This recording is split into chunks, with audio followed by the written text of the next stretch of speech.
हरि ओम पूर्णमिदं पूर्णात् पूर्णमुदच्यते पूर्णस्य पूर्णमादाय पूर्णमेवावशिष्यते। नमः शान्ताय दिव्याय सत्यधर्मस्वरूपिणे स्वानन्दामृततृप्ताय श्रीधराय नमो नमः। कृष्णाय वासुदेवाय हरे परमात्मने प्रणतक्लेशनाशाय गोविन्दाय नमो नमः। मालाकमण्डलधर पद्मयुग्मे मध्यस्थपाणियुगले डमरुत्रिशूले यस्य ऊर्ध्वकरयो शुभशङ्खचक्रे वन्दे तमात्रिवरदं षड्भुजयुक्तम् अवधूतचिन्तन श्री गुरुदेव दत्त स्वामी महाराज की जय। श्री गणेशाय नमः। नामधारकमणे सिद्धासे पुढे चरित्रे झाली कैसे विस्तारावे आम्हासे कृपा करेगा दातारा। समस्त भक्त सेवा करीते त्यात एक विण करतंते अत्यंत करीतसे भक्ती नित्य होनी नमस्कारी। तीन प्रहर संसार यात्रा करोनी येतसे पवित्रा राजांगण झाडी विचित्रा नमस्कारी दुरोनी।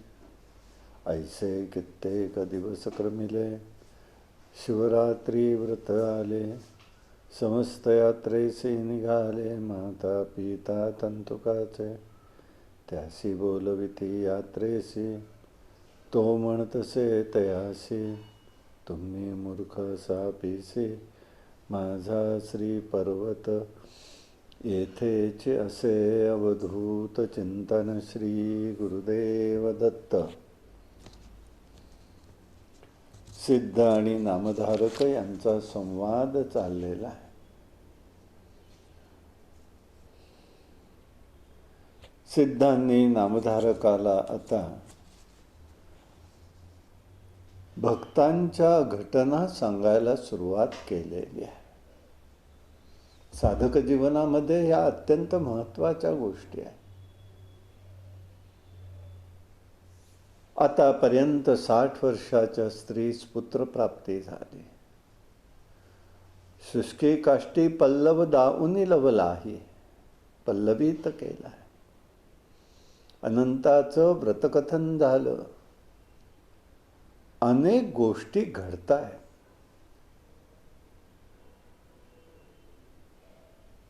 सूक्ष्म सृष्टीत या सिद्धीचं काम सतत चालू आहे।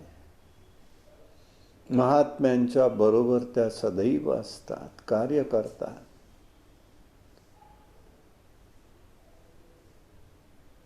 हे त्या पाठीमागे दिसून येतं।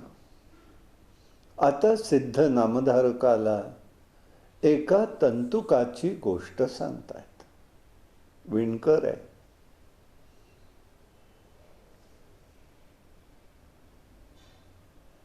त्याला वायुसिद्धीनी श्री शैल्यमला ते घेऊन गेले, यात्रा करून आणली। महान भक्त आहे। काम काय करतोय? रोज तिथे येऊन स्वामींच्या भोवती असलेलं झोपकुटीच्या भोवती जे अंगण आहे तो झाडतोय।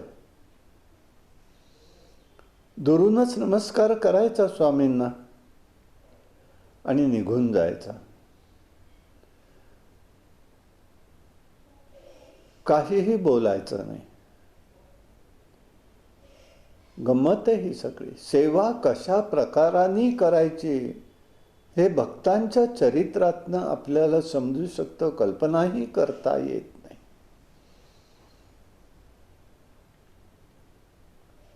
सेवा म्हणजे कशी, एक उदाहरण देतो आपल्याला। पंढरीच्या पायीवारीमध्ये अनेक वर्ष जाण्याचं भाग्य लाभलेलं आहे माऊलीच्या पालखीबरोबर। आता अनेक वर्ष झाली। पूर्वी एवढी गर्दी नव्हती, म्हणजे जी मी पाहिली ती सांगतो।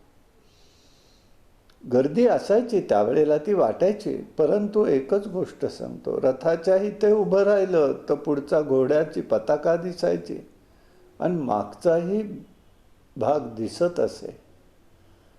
समते कुठे पालखी हे दिसत असे रथाच्या इथे उभं राहिलं की. आता मात्र दृष्टोत्पत्तीस मानवाचा महासागरच सर्वत्र दिसून येतो. त्यावेळेला आम्हाला आठवतंय,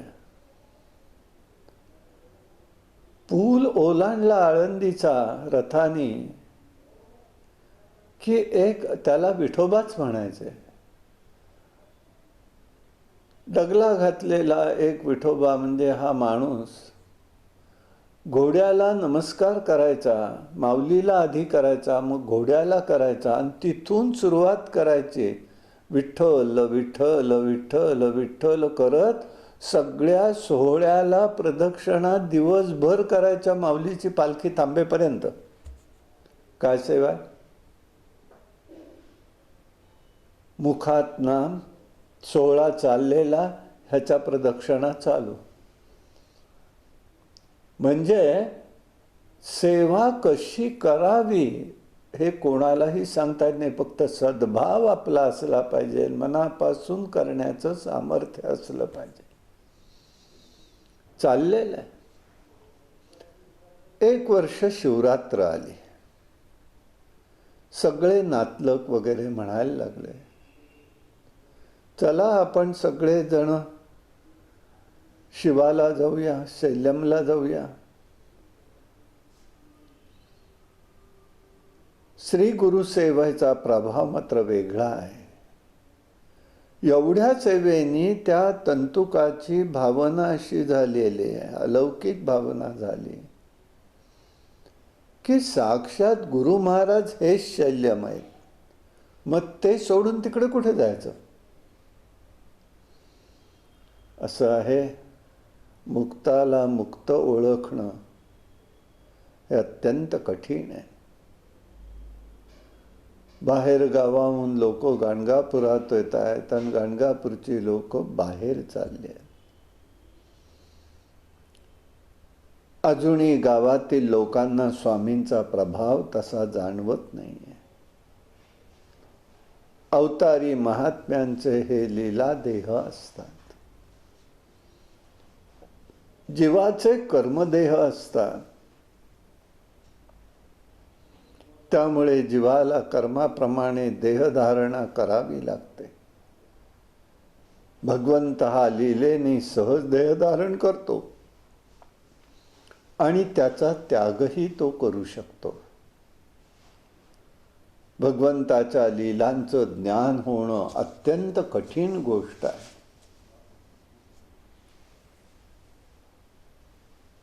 विणकर तंतुकाला शैल्यमचा दर्शन झालं, नातलग भेटले.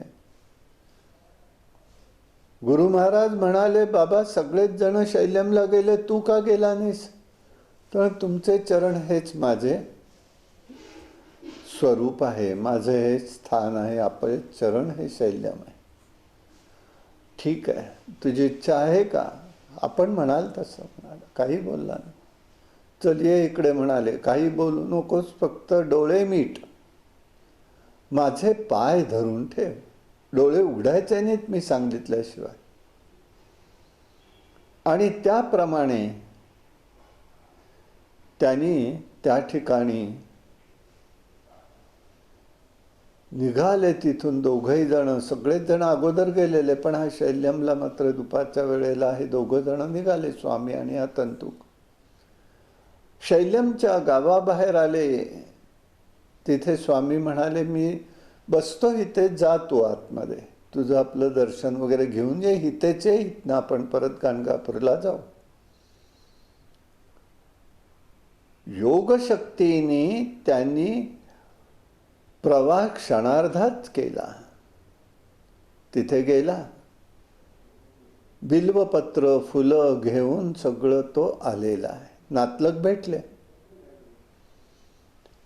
अरे लपून आलास कशाला, आमच्याच बरोबर यायचं की. आता त्यांनी सांगितलं, मी गुरूंबरोबर आलो. कोणाचाही विश्वास नव्हता. जास्त काहीच बोलला नाही. ठीक आहे म्हणाला, हरकत नाही. बोलायला लागले लोक.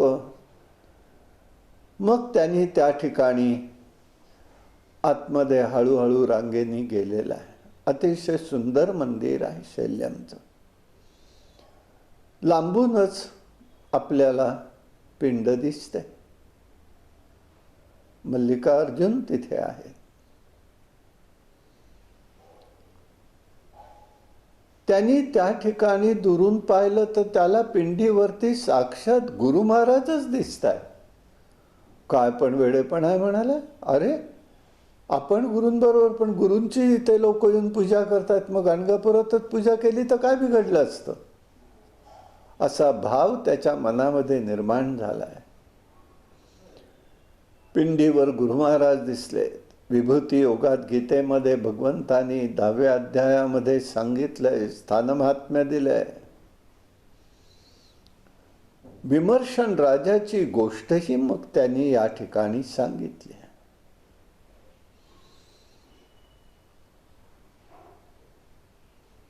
ही गोष्ट म्हणजे क्षेत्राचा महिमा कसा आहे हे समजण्यासाठी सिद्ध नामधारकाला सांगतायत. परमेश्वर एकच आहे, तो सर्वव्यापी आहे.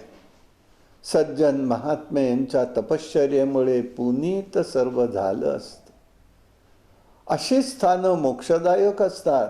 विमर्शन नावाचा एक मोठा पराक्रमी राजा होता. धार्मिक आहे, प्रजेचं पालन करणार आहे, संतांच्या संगतीत आला आहे, पण तो अत्यंत स्त्रीलंपट आहे. वाटेल ते भक्षण करायचा, युक्तायुक्त योग्य अयोग्य काही विचार करायचा नाही. काय खावं काय प्यावं काही नाही. कोणत्याही स्त्रीशी संबंध ठेवायचा. परंतु शिवभक्त आहे, शैल्यमचा भक्त आहे तो मोठा. क्षेत्र महात्म्य समजावं म्हणूनही ही गोष्ट. एकदा त्याला राणीने विचारलं, अहो आपण तर शिवभक्त आहात, धर्माचरण करत असतात, पण वागताना मात्र आपण अतिशय विरुद्ध वागतात, हे कसं आहे. त्या राजाला पूर्वजन्मीचा सगळा वृत्तांत, राजांनी राणीला पूर्वजन्मीचा सगळा वृत्तांत सांगायला प्रारंभ केलेला. तो सांगतोय, पूर्वजन्मी मी श्वान होतो, या शैल्यमच्या परिसरातच होतो.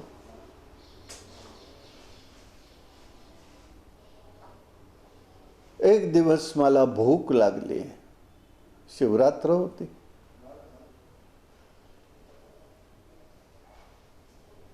मंदिरामध्ये मला त्या दिवशी काहीच मिळालं नाही, पण मंदिरात मी पाहिलं संध्याकाळच्या वेळेला पूजा आरती सगळं मी बघितलं. नैवेद्य वगैरे सगळे अनेक पदार्थ मांडलेले दिसले मला.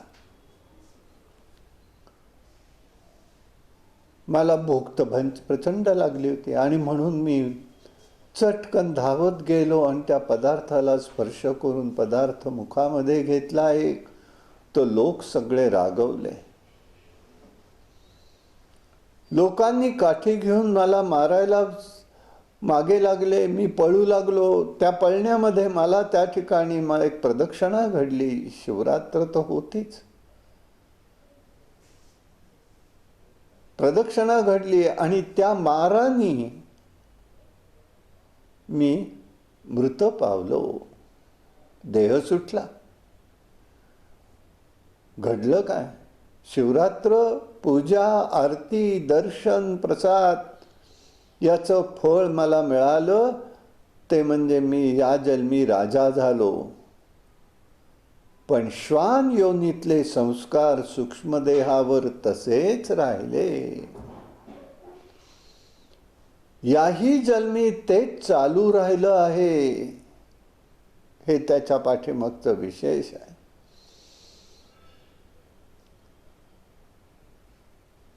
राणी म्हणाली, महाराज आपल्याला एवढं ज्ञान आहे तर मी कोण होते सांगा. तेव्हा त्यांनी सांगितलं, तू कपोती होतीस, पक्षीण होतीस. एकदा एक मासाचा गोळा तुला मिळाला, तो घेऊन तू निघालीस. उडत असताना हे एका घारीनी पाहिलं.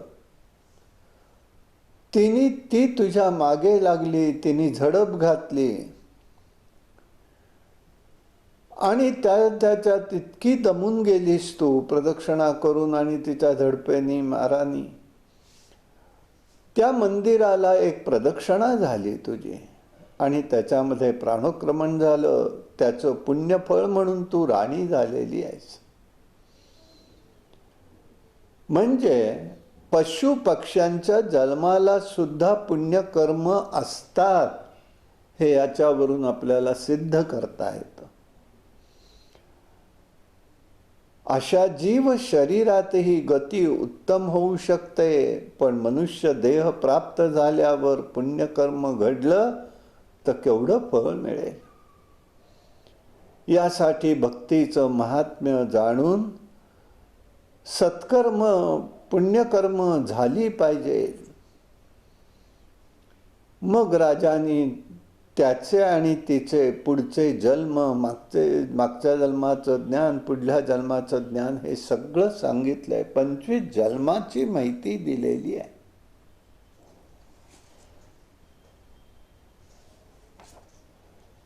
तपस्वी लोक मोठे धन्य आणि सदाचारी असतात.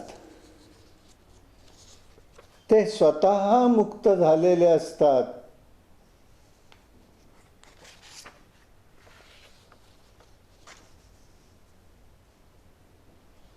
तरी पण स्वतःच्या सामर्थ्याने इतरांना सुद्धा संसारातून मुक्त करीत असतात, असा अनुभव आहे.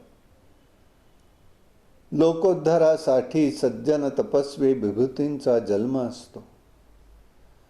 जेथे यांचा संचार झाला त्या स्थळातील रजकणाचा केवळ स्पर्श जरी आपल्याला झाला तरी मुक्ती मिळते.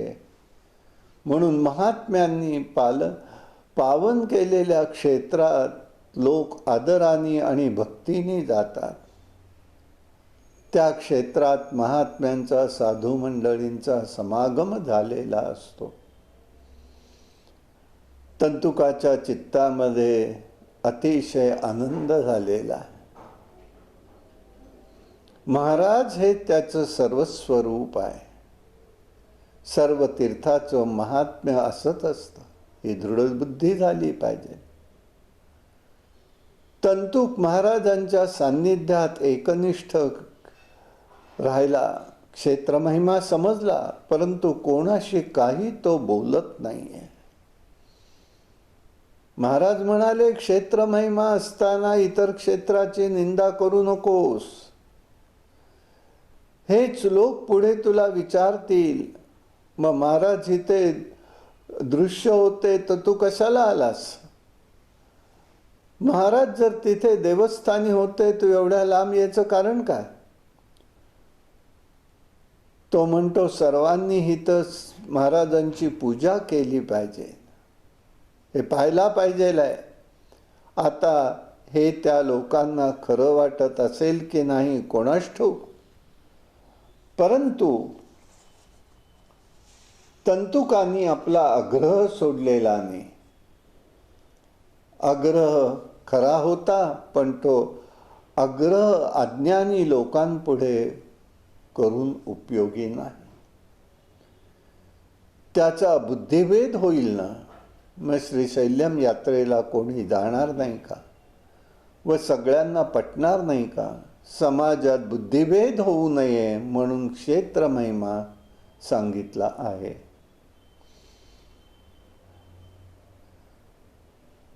आला तो गणगापुरात लोकांना त्यांनी दाखवलं.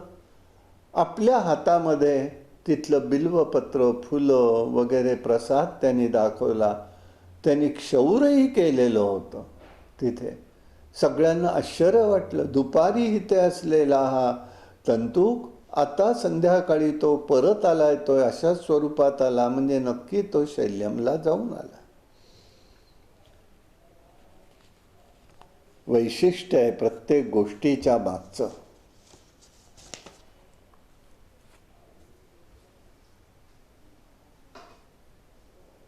बोधस्वरूप घटना आहे. पाप आणि पुण्य ही फळं वेगवेगळी भोगावी लागतात. श्वान गतजन्मी असलेला राजा गुण घेऊन राजा म्हणून जन्माला आला, पण वागणं श्वानासारखं चालू लागलं. या दुराचारामुळे पत्नीस वाईट वाटतंय. गुरुकृपेमुळे गतजन्मीचं स्मरण आहे, पूर्वजन्मीचा वृत्तांत सांगितलाय. आणि म्हणूनच असं लक्षात येतं, हल्ली आपल्याला देवाची भक्ती करणारे अनेक लोक दिसतात, पण अनितीने वागतात. ते पूर्वजन्मीचे संस्कार असावेत. त्याचा धिक्कार करू नये. देवाकडे त्यांना सद्बुद्धीची प्रार्थना करणं योग्य होईल. त्यायोगे तपाची बुद्धी असते. पापाची निंदा करावी. पापी माणसाची निंदा करू नये. माणसाची निंदा करून आपल्या तपाची हानी होत असते. नामधारकाची गुरुचरणावर निष्ठा दिसून येते. भगवान सर्वात्म सर्वव्यापी असून व्यापून उरलाय. क्षेत्रमहिमा फार मोठा असतो. मोठमोठ्या तपस्वींमुळे ही क्षेत्र पावन होतात. पावन असतात ते अधिक पावन बनतात. तप प्रभावामुळे भगवान परमात्मा अशा क्षेत्रात भक्तांच्या कामना पूर्ण करण्यासाठी सतत जागृत राहिलेला आहे, हे दिसून येतं.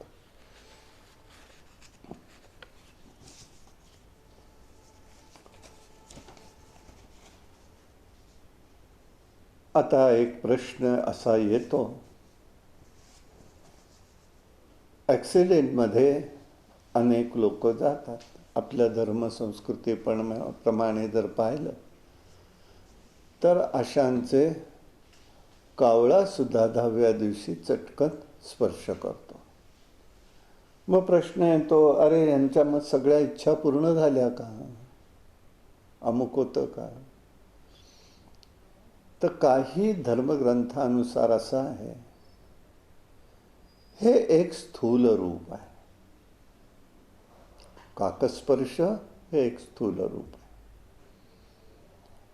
असत्य त्यात काही नाही. परंतु जो जीव अचानक जातो देहातनं,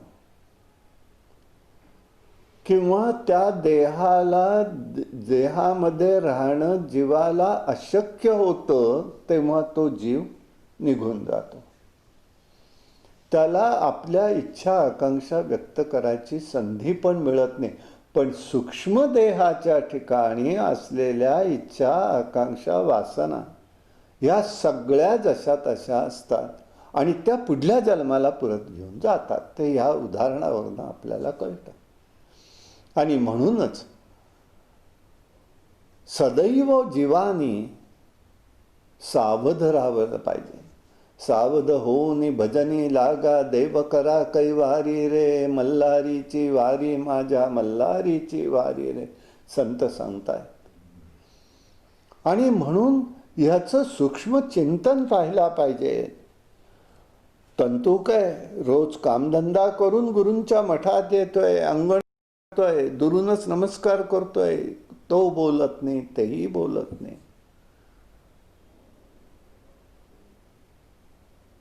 गुरुसेवा काही आपल्याला सांगतील याची तो वाटही पाहत नाही. निरपेक्ष सेवा. शिवरात्रीच्या निमित्ताने हे सगळं घडलं. मुक्ताला मुक्त ओळखणं अत्यंत कठीण असतं. भगवंताचे अवतार देह हे लीला देह असतात. जीवाचे देह कर्मदेह असतात. लीलेने म्हणजे भगवान आपल्या इच्छेने देह धारण करतो व जीवाला त्याच्या कर्माप्रमाणे देह धारण करावे लागतात. ब्रह्मज्ञान प्राप्त होणं कठीण आहे, परंतु ते देखील सुखाने एखाद वेळेला प्राप्त होऊ शकेल. पण भगवंताच्या लीला देहाचं ज्ञान होणं अत्यंत कठीण आहे. सुखे होईल ब्रह्मज्ञान, परी तुझे स्वलीला देहधारण, त्याचे न कळे पर्यावसन, अति सज्ञान झाल्याचे. कृष्ण अवतारात इंद्राला, ब्रह्मदेवाला कृष्णाच्या लीलादेहाचं ज्ञान न झाल्यामुळे त्यांच्या हातूनही काही घटना घडल्या, पश्चाताप झालाय, हे भागवत कथेनुसार कळतं. गुरूंनी योगशक्तीच्या द्वारांनी तंतुकावर कृपा केली आहे. ईश्वराचं अस्तित्व काही स्थानात विशेष असतं आणि म्हणून त्यालाही त्या ठिकाणी ही गोष्ट सांगितली. विमर्शन राजाची ही गोष्ट सांगितली. मनुष्याला पापाचं फळ आणि पुण्याचं फळ भोगावंच लागतं. भोग वेगवेगळे वाट्याला येतात. शिवालयात मृत्यू, राजवैभव प्राप्त, परंतु श्वान योनी गेलेले नाही. आणि म्हणजेच एका जन्मात पाप आणि पुण्य दोन्ही वेगळं फळ संपत नाहीत, कारण कर्मही एका जन्मापुरतं नसतं ना. मृत्यू आला की सगळी कर्म संपली असं होत नाही. विमर्शन राजाने मंदिरामध्ये मारलं, प्राणार्पण झालेलं ना. मंदिरात मृत्यू आला पण ते प्राणार्पण म्हणून आला नाही. त्या देहात राहण्यास योग्य त्याला वाटलं नाही, राहता आलं नाही, म्हणून त्याचा देह सुटलेला आहे. गुरु महाराज शैल्यमला सांगत आहेत, महात्म्य सांगत आहेत. असं आहे, ईश्वराची शक्तीची कल्पना मनुष्याला येत नसल्यामुळे साधं सगळं खोटं वाटतं. पत्नीला, राणीलाही वाईट वाटलं, परंतु पूर्वजन्म आणि पुढील जन्माचं ज्ञान झाल्यावर जिज्ञासा जागृत झाली आहे. असं आहे पहा. आपल्याला देवाची भक्ती करणारे लोक जरी दिसले तरी पूर्वजन्मीचे अनितीचे संस्कार गेले असतात असं दिसत नाही. यासाठी एक लक्षात ठेवायचं आहे, आपण ईश्वर सेवक आहोत, गुरुसेवक आहोत, हे लक्षात घेऊन विचाराशी आपण दृढ राहावं. नामदेवराय म्हणतायत, चरण न सोडी सर्वदा आण तुझी पंढरीनाथा. इतरांनी कसं वागावं हा विचार आहे, तेव्हा आपण करतो तो दुसऱ्याला दुःखाला कारणीभूत होतो. देवाकडे सर्वांनी सद्बुद्धी प्राप्त हो, आणि म्हणूनच आमचे ज्ञानदेव माऊली म्हणतात, दुरितांचे तिमिर जाओ, विश्व स्वधर्म सूर्य पाहो. या अभ्यासाने आपल्या तपाची वृद्धी होते, दुसऱ्याच्या निंदेने तपाची हानी होते, हे लक्षात ठेवायचे. अशा प्रकारचा बोध शैल्यमचा त्यांनी या ठिकाणी सांगितला. तंतुकाची गोष्ट सांगितलेली आहे.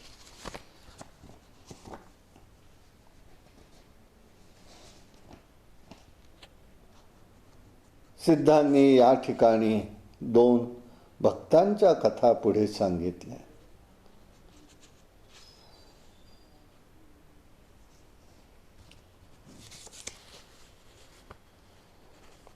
श्री गणेशाय नमः. नामधारक म्हणे सिद्धासी, श्री गुरुचरित्र देखिले दृष्टीसी, तुमचे भाग्य बहुवसी, परब्रह्म देखिले असे, तुमचे नि प्रसादेसी, अमृतपान झाले आम्हाचे, आता कष्ट आम्हा कासे असे, सकला विष्ट लाभलो.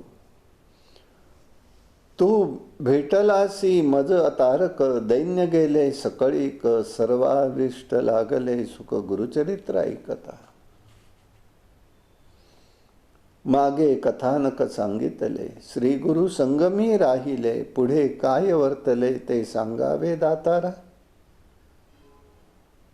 नंदी नामा एक ब्राह्मण, सर्वांगी श्वेत कुष्ठ जाण, अंबा तुळजापुरा जाऊन वर्षे 3 आराधली. नंदी शर्मा नावाचा ब्राह्मण आहे.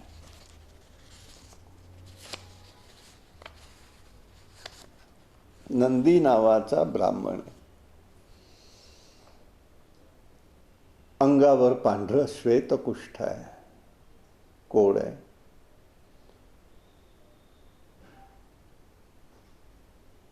त्याची हकीकत सांगतायत. त्याची कुलस्वामिनी तुळजाभवानी आहे. तिच्याकडे तो जातोय. तुळजाभवानीकडे आराधना करतोय, उपासना करतोय. लोक निंदा करतात. म्हणाला आता आपलं तरी काहीतरी व्हावं, देवीनी करावं, ह्यातनं मला सोडवावं. 3 वर्षांनी त्याला त्या ठिकाणी देवीनी आदेश दिला की तू चंदला परमेश्वरीकडे जा. ही देवी आहे, कर्नाटकात आहे, गाणगापूरपासून जवळ आहे.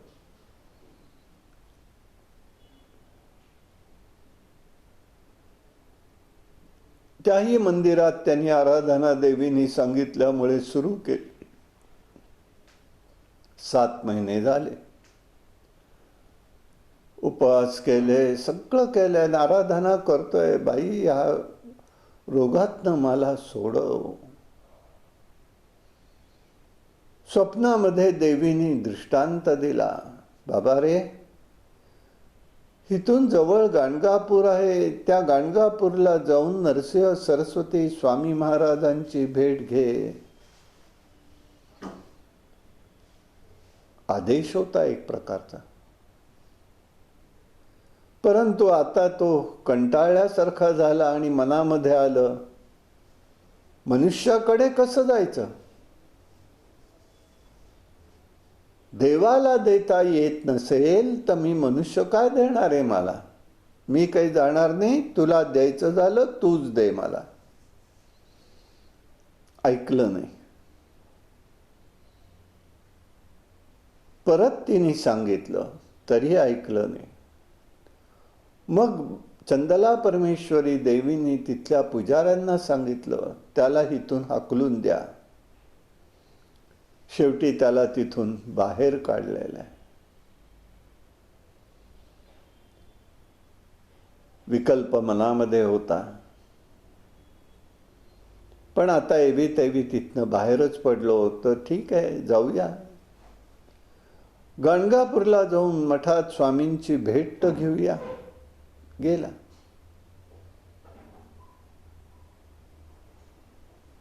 स्वामींच्या इथे समोर आल्याबरोबर स्वामी उद्गारले, देवतांना देता येत नाही तर मनुष्य काय देणार?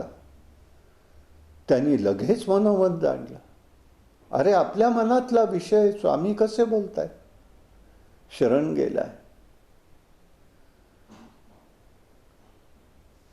अर्जुन वृक्षाप्रमाणे तो दिसत होता. पांढरं कोड आहे, सर्वत्र चितू होतीये, रोगमुक्तीसाठी प्रार्थना करतोय. श्री गुरूंनी सोमनाथ नावाच्या ब्राह्मणाला सांगितलं, जा याला संगमावरती न्या, जीर्ण वस्त्र टाकून द्या, नवीन वस्त्र द्या आणि भोजनाला मठामध्ये आणा. आणि आश्चर्य झालं. संगमावरती नेलंय, स्नान घातलंय, जीर्ण वस्त्र टाकलेली आहेत, नवीन वस्त्र दिलेली आहेत. आणि तात्काळ त्याच्या अंगावरचं सगळं कोड निघून गेलं. पण एक लक्षात आलं, त्याच्या जांघेमध्ये थोडं शिल्लक राहिलेलं आहे. आला मठामध्ये आणलाय. आपण महाराज कृपा केली, पण हे थोडं तरी का शिल्लक राहिलं? गुरु महाराज म्हणाले, बाबा रे, मनुष्य काय देणार हा संशय तुझ्या मनामध्ये आलेला होता, त्याचा हा फक्त डाग राहिलेला आहे. संशय आत्मा विनश्यती. मग आता कसं होईल म्हणाला. तेव्हा म्हणाले, आता काव्यरचना करून गुरुस्तवन करत जाशील तस तसं हळूहळू हेही कोड जाईल.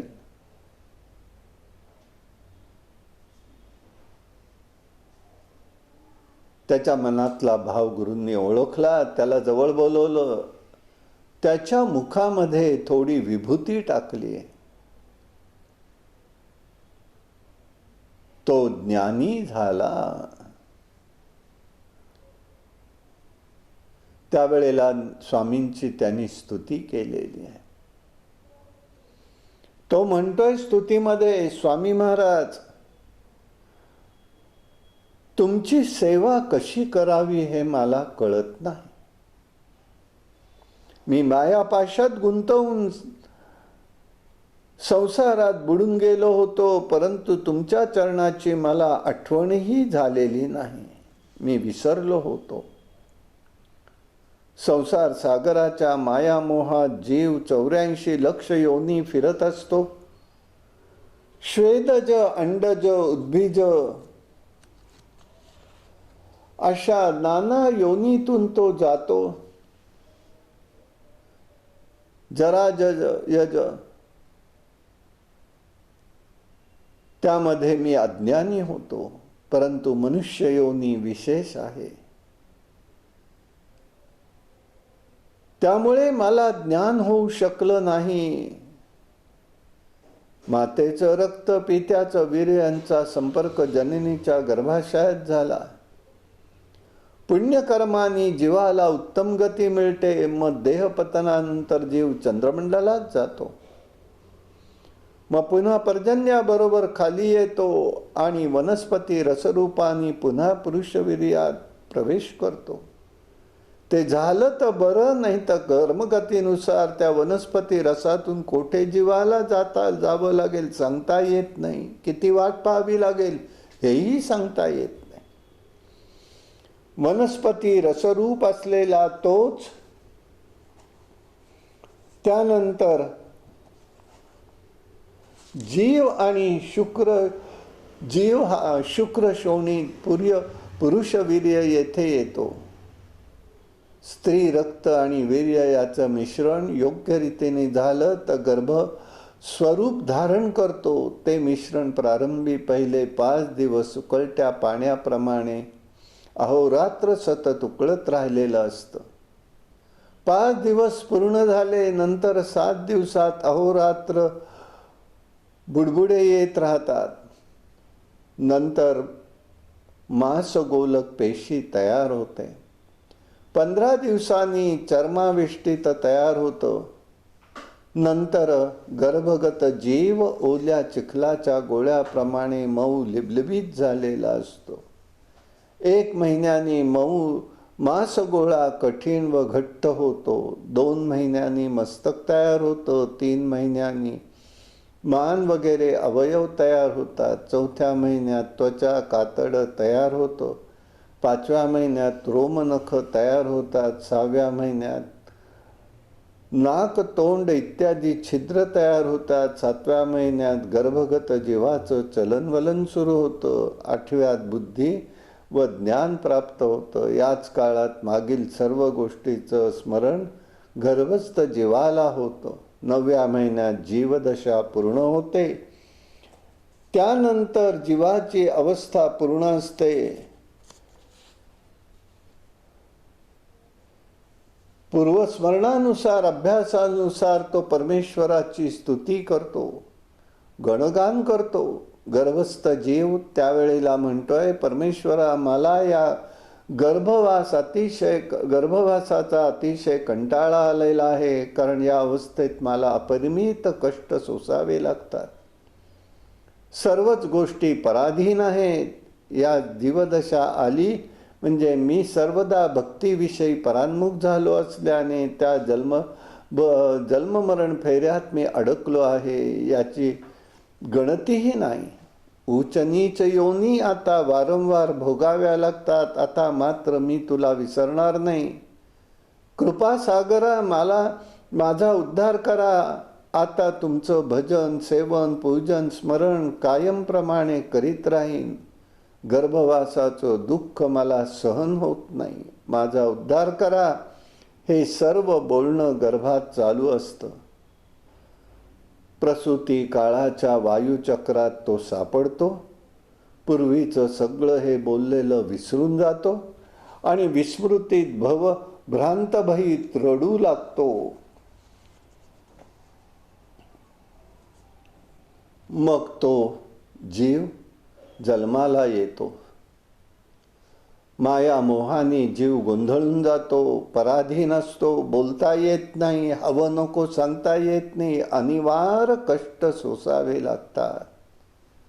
हळूहळू बालक मोठं होतं, विविध खेळण्यात रमू लागतं, अज्ञानात कालक्रमणा सुरू असते, तारुण्यात विषयासक्ती असते, ललनांच्या अधीन होतो जीव आणि मग व्यसनाधीनता, द्रव्याने उन्मत्त होणं, दुर्जनांची संगत जडणं, क्वचित महात्म्यांची संगत मिळाली समजलं तर जीवाचा उद्धार होतो, नाही तर सदाचार राहत नाही, पापाचरण होतं, कर्माचा विचार नसतो, दुष्ट मार्गगामी राहतो, वृद्धपणात त्रास होतो, कफ श्वास पित्त इत्यादीचा त्रास होतो, शरीर ताब्यात राहत नाही, वृद्धत्व विचित्र वाटू लागतं. 100 वर्षाचं कलियुगातील आयुष्य 50 वर्ष झोपेत जातात. 50 वर्षात प्रत्येक अवस्थेला 12.5 वर्षाप्रमाणे 4 आश्रमाची व्यवस्था लागते.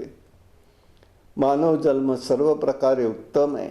आता तरी जन्माजन्माचं सार्थक व्हावं असं वाटतं. यासाठी श्रवण कीर्तन मन स्मरण सेवन अर्चन सख्य दास्य आत्मनिवेदन हे घडावं, यासाठी हा त्या ठिकाणी प्रार्थना करू लागतो.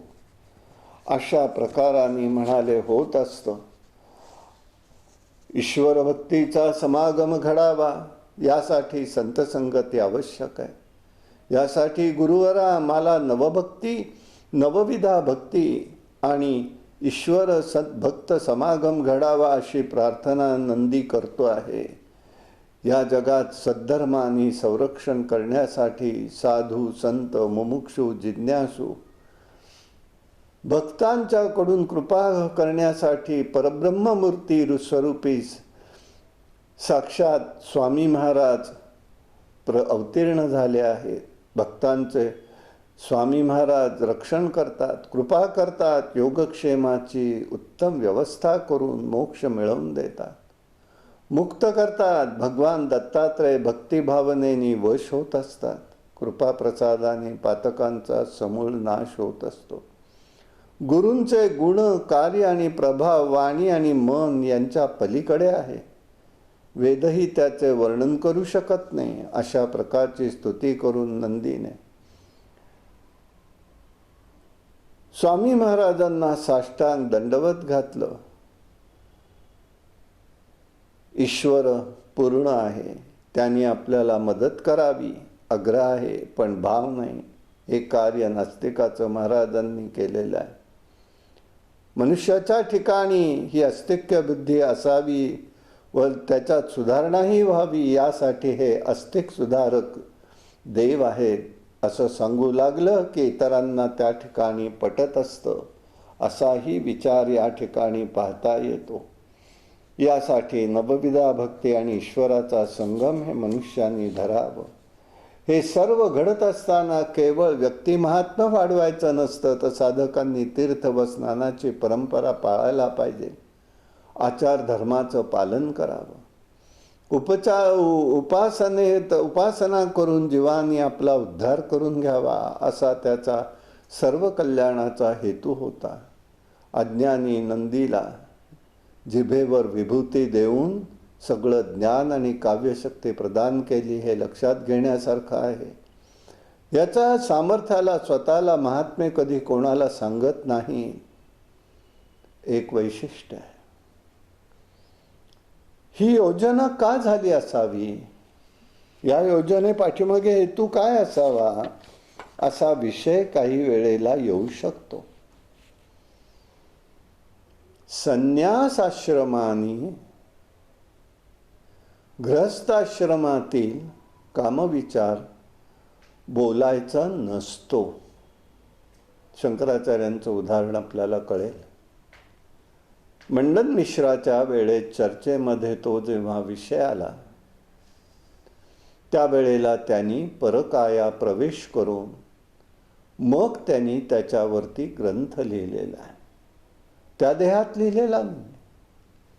तसं स्वामींना हा विषय लोकांना समजावा आणि याची तपस्या सगळी पूर्ण झालेली आहे. आश्चर्याची गोष्ट आहे. आणि म्हणूनच स्वामींनी हा विषय, गृहस्थाश्रमी विषय, हा त्याच्या पुढे लोकांच्या ज्ञानासाठी त्याच्या मुखातून विभूती देऊन तो प्रगट केला, अशी धारणा आहे.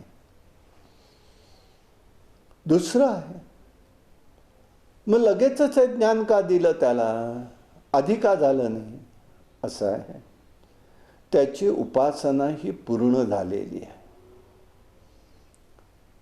चंदला परमेश्वरीकडे आणि तुळजाभवानीकडे, परंतु देवतांना प्रत्यक्ष येऊन कार्य करणं कलियुगात कठीण आहे. म्हणून ते संतांच्या सद्गुणी देह आणि सगुण देहाचा उपयोग करून त्यांच्या करवी कार्य करतात. गुरु महाराज तर प्रत्यक्ष परब्रह्म रूप आहेत. मग या परब्रह्म रूप हे त्याचं कार्य करतील म्हणून त्याला आदेश दिला, तू त्यांच्याकडे जा. उगीच सांगितलेलं नाही, पण त्याला ते पटलेलं नव्हतं. पण जेव्हा झाली घटना तेव्हा त्याला त्याचा अर्थ कळाला, अशी धारणा आहे. असं हे सामर्थ्य महात्म्यांचं आहे, ते कोणालाही सांगता येत नाही. नामदेवरायाला प्रत्यक्ष बोलणार आहेत पांडुरंग, परंतु आमची चिमुरडी मुक्ताबाई म्हणते हे कच्चं मडकं आहे, पांडुरंग रावळात आहे. हे ज्ञानदेवांना, नामदेवाला माहीत आहे, तो विश्वव्यापी आहे. हे विवेकाचे पक्केपण नाही आहे. ते करून तिने दिलं, म्हणून त्यांनी विसोबा खेचरकडे पाठवलं. विसोबा खेचरनी त्यावेळेला बघितलं तर पिंडीवरती पाय जिथे जिथे जावं तिथे पिंड प्रगट होत होती. जिथे देव नाही अशी एकही जागा नाही. म्हणून विसोबा म्हणाले, जिथे देव नाही तिथे पाय ठेव. ज्ञान झालं, शिवलिंग सर्वत्र आहे, हे सर्वत्र परमात्मा भरून आहे. म्हणून नामदेवाची सगुण भक्ती श्रेष्ठ होती. सद्गुरू ज्ञानाच्या मध्ये प्रतिबंध करणारे विषय दूर करत असतात. नाथांना एक पैची चूक दिसली, स्थिरबुद्धी झाली, ईश्वर भक्ती आहे अशा बुद्धीची परीक्षा महात्मे घेत असतात. एक जीव कोणत्याही भावनेने आला, पण शरण आला की त्याचा उद्धार होतो, असं या ठिकाणी आपल्याला दिसून येतं. त्याच्याकडून ही सगळी कार्य घडवून घेतली. याच्यातली तिसरी सूक्ष्म गोष्ट, असा अनेकांना प्रश्न पडू शकतो. काही जीवांच्या बाबतीत असं लक्षात येतं, एक तर तत्व आहे की मनुष्याचं पाप पुण्य समसमान असतं. जीवाचं पाप पुण्य समसमान असतं तेव्हा मनुष्य देह प्राप्त होतो. मग काही जीवांच्या बद्दल असं लक्षात येतं, जन्माला आल्यापासून दुःखच लागतं. काही जीवांच्या बद्दल अतिशय सौख्य काळ जातो आणि नंतर दुःखाची परंपरा सुरू होते. मग हे का? त्या पाठीमागचे सूक्ष्म चिंतन फक्त व्यक्त करतोय. ज्या वेळेला प्रसूती वायू फिरतो त्यावेळेला तो जीव सगळं तो घाबरून त्याच्यामध्ये तो फिरत राहतो, वायूमुळे बाहेर फेकला जातो. त्या घाबरण्यामध्ये तो अदृष्टातलं पाप आणि पुण्य याच्या ज्या हात असतात किंवा याचे ज्या बाजू असतात तो आपल्या हाताने पकडतो.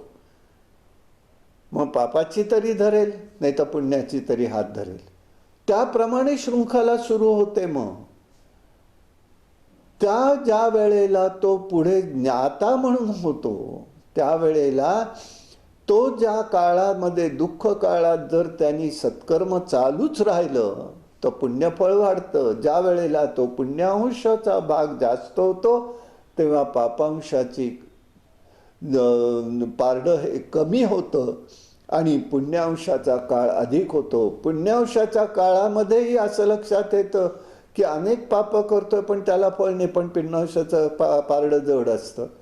मग परत कालांतराने पुन्हा ती सुरू होते, किंवा समसमान जीवनामध्ये दोन्ही सुख आणि दुःख दोन्ही सारखंच त्याला भोगावं लागतं. हा भाग त्या पाठीमागे कर्मसिद्धांतानुसार असावा असं या ठिकाणी नमूद करून ठेवतो. अशा प्रकाराने हे सगळं केलेलं आहे. तीर्थ आणि स्नानाची परंपरा कशी असते हे या ठिकाणी दिसून येतं. अशा प्रकाराने स्वामी महाराजांनी हे चरित्र या ठिकाणी नंदीचं सांगितलेलं आहे. आता दुसरा कवी आहे, त्याच्याबद्दल सांगतायत. सिद्ध म्हणाले, हिप्परगी नावाचं गाव आहे, गणगापुराच्या जवळच आहे. कल्लेश्वर नावाचं तिथे शिवमंदिर आहे. तिथे नरकेसरी नावाचा शिवभक्त आहे. त्याचं वैशिष्ट्य आहे, तो कवी आहे आणि तो रोज 5 काव्य शिवाला समर्पण करतोय. भाव पाहिजे बरं का तसा, नाही तर आमचा भाव कसा असतो, देवाला नैवेद्य दाखवला का, किंवा दाखवण्याची गोष्ट आहे का हो, समर्पण पाहिजे, भगवंतानी घ्यावं असं वाटलं पाहिजे. आमचे भावच कसे असतात ह्याच्याकडे आमचं लक्ष लागत नाही आणि आमची कारण तेवढी संवेदना अजून जागृत होत नाही. ती संवेदना जागृत झाली पाहिजे भक्ताची, हा उद्देश आहे. गुरु महाराज का सांगतात प्रत्येक ठिकाणी सिद्ध नामधारकाच्या माध्यमातून, त्याचं कारण हेच आहे. तो अर्पण करतोय, अनन्य भक्त आहे. हिप्परगी गावातील लोक यायचे, अरे बाबा रे, गणगापुरात स्वामी महाराज आहेत, जरा आमच्या गुरूंवर काव्य करून दे. तो म्हणायचा, माझी जिव्हा मी कल्लेश्वराला विकलेली आहे, मी कल्लेश्वराला अर्पण केलेली आहे, मी काही दुसऱ्यावर काव्य करणार नाही. असे अनेक दिवस जातात. मग त्या ठिकाणी एका मंगल कार्यासाठी स्वामी महाराजांना हिप्परगी गावात बोलवलं होतं. मोठा सोहळा होता. स्वामींची कीर्ती सर्वत्र पसरली होती. म्हणून या नरहरी केसरीला सांगतायत, बाबा रे, आता आपल्या गावात स्वामी येतात, आता तरी कर. नाही म्हणाला. माझं जिव्हार मी कल्लेश्वराला दिलेलं आहे. मी कल्लेश्वराची स्तुती करणार, माणसाची स्तुती करणार नाही. आणि तो निघून कल्लेश्वराला आलेला आहे. देवळामध्ये तो पूजेसाठी गेला. पूजेसाठी गेला आणि त्याला अचानक तिथे झोप लागली. झोपेत त्याला असं दिसलं, कल्लेश्वराच्या पिंडीवरती साक्षात स्वामी महाराज बसलेले. आपण त्यांची पूजा करतोय, षोडशोपचारे पूजा केली, सगळं केलं आणि एकदम त्याला जाग आली. मग त्याच्या लक्षात आलं, हे का घडलंय, तर श्री गुरु आणि भगवान शंकर एक आहेत ही धारणा त्याची झालेली आहे. अज्ञानामुळे हा भेदभाव समजत होतो आपण. मग त्यांनी गुरूंची मानसपूजा केली, काव्यमय वर्णन इथे आहे. नंतर तो गुरूंचा भक्त बनला. गाणगापूरला गुरूंच्या सेवेत राहण्याची प्रार्थना त्यांनी केली आणि गुरूंची कल्लेश्वराची सेवा त्या ठिकाणी त्यांनी केलेली आहे. नरहरीचा एकांतिक शिवभक्तीचा हट्ट पुरवलेला आहे. शिवस्वरूप आणि गुरुरूप एकच प्रचिती त्याला दिलेली आहे. गुरुस्तवन म्हणून ते केलं. ते स्तवन कसं होतं हे याचं या ठिकाणी लक्षात येतं. नरहरीचे उद्गार मननीय आहे. शिवभक्तीच्या पुण्याईने मला सद्गुरूंची ओळख पटलेली आहे, ती सुद्धा श्रीगुरूंच्या कृपेने. गुरुर्ब्रह्मा गुरुर्विष्णू गुरुर्देवो महेश्वरा गुरु साक्षात परब्रह्म तस्मै श्री गुरुवे नमः. प्रत्यक्ष नरहरीला त्याच्या योग्यतेमुळे गुरुकृपा झालेली आहे असं या ठिकाणी आपल्याला लक्षात येईल.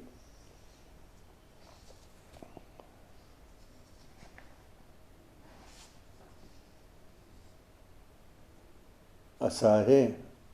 प्रतिभा संपन्न कल्लेश्वर आहे. प्रतिभा संपन्न हा नरहरी कवी आहे. कल्लेश्वरावर नितांत श्रद्धा आहे. शिवलिंगाची मनापासून भक्ती सेवा तो करतोय. श्री गुरु अवतारी पुरुष आहे. सांगितलंय ज्ञानदेवांनी सुद्धा, एक तत्व नाम दृढधरी मना. असो, भक्ताची भगवंतावर अनन्य भक्ती असावी हे दुर्लभ आहे. विशिष्ट सनातन शिवलिंग म्हणजे परमेश्वर आणि प्रत्यक्ष अवतारी पुरुष लीलाधारी परमात्मा नव्हे, ही एकांकी धारणा त्याची होती असं लक्षात येतं. त्यामुळे पाषाणाच्या लिंगाच्या ठिकाणी त्रिमूर्ती रूप परमेश्वर नरसिंह सरस्वतींची प्रचिती दिली. बुद्धी विश्वव्यापक झाली. हे कार्य गुरूंनी याद्वारे केलेलं आहे. त्याची योग्यताही तशीच आहे. तुलसीदासांच्या कथेत आहे, श्रीकृष्णाचं चतुर्भुज पाहण्यास रूप तयार नव्हते. त्यांनी हट्ट धरला. देवानी द्विभुज कोदंडधारी रामचंद्र रूपात दर्शन द्यावं, त्याप्रमाणे त्यांनी दिलेला आहे. तेव्हा त्यांच्या ठिकाणी देवानी रामरूप धारण केलं. रामदासांनी पांडुरंगाच्या ठिकाणी गेले असताना, अरे रामा, हिते का तू असा उभा आहेस? कुठे गेलं तुझं कोदंड धनुष्य गेलं कुठे म्हणा. अशा प्रकाराने भगवंत ह्या लीला करत असतो. एकनिष्ठ भक्ताचा अट्टही त्यांनी पुरवला, अशी घटना या ठिकाणी दिसून येते.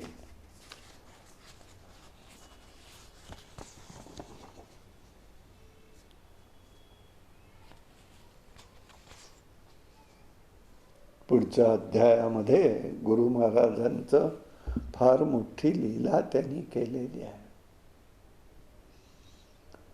गाणगापुरामध्ये स्वामींचं वास्तव्य आहे. अनेक शिष्यगण जमा झालेले आहेत. गृहस्थ आश्रम आहेत, सिद्ध आहेत, साधक आहेत, गरीब आहेत, श्रीमंत आहेत, सगळे साधक आहेत. दिवाळीच्या दिवशी काही साधक मंडळी आपापल्या घरी निघाले. सर्वांनी प्रार्थना केली, महाराज आमच्या घरी भिक्षेला यावं. गुरु महाराज म्हणाले, अरे मी तर एकटा कसा येणार सगळ्यांकडे? असं करा, तुमच्यामध्ये तुम्ही ठरवा मी कोणाकडे यावं. झालं. सर्व जीव आहे आपापसात भांडू लागले. मी श्रेष्ठ आहे, मी तुमच्याकडे येईन, माझ्याचकडे गुरु महाराज येतील, माझ्याकडे येतील. आता कलह सुरू झाला. गुरूंच्या कानावर गेलं. शेवटी गुरूंनी युक्ती लढवली. म्हणाले, हे काही भांडण थांबणार नाही. आता म्हणाले, असं करू. त्यांनी एक एक शिष्याला जवळ बोलवलं. 7 शिष्य ते होते. त्यांना म्हणाले, आम्ही तुमच्याकडे येऊ, तुम्ही कोणालाही काही सांगू नका आणि आता मुकाट्याने आपल्या दिवाळी उत्सवासाठी घरी जा.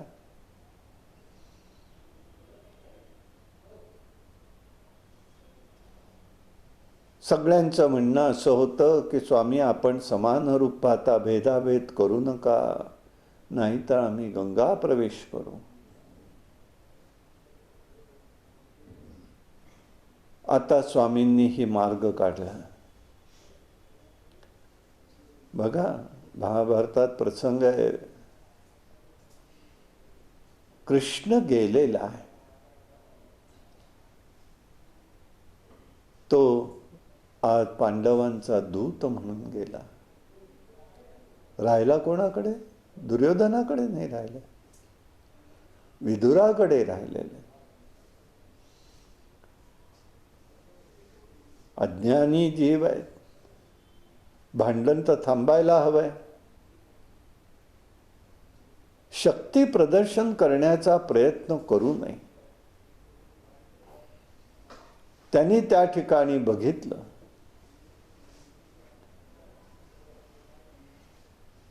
प्रत्येकाला बोलावून सांगितलं, मी येतो तुझ्याकडे, पण कोणालाही बोलू नको, आता मुकाट्याने तू जा. सगळे हळूहळू गेले. ग्रामस्थ एकत्र आले. स्वामी महाराज, दिवाळीचा दिवस आहे, आपण हे क्षेत्र सोडून जाऊ नका.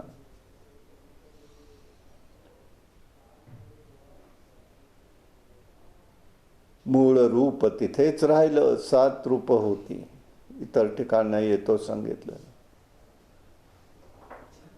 दिवाळी त्रयोदशीला श्री गुरूंनी त्या ठिकाणी 7 रूप धारण केलेली आहे. मूळ स्वरूप गाणगापुरात राहिलेलं आहे. सगळ्यांच्याकडे गेले, प्रत्येकाकडे गेले, तिथनं प्रसाद घेतला, भिक्षा घेतली आणि त्यांना प्रसादही दिला. पांडव पंचमीला म्हणजे जवळजवळ 10 दिवसांनी नंतर सगळे एकत्र आले.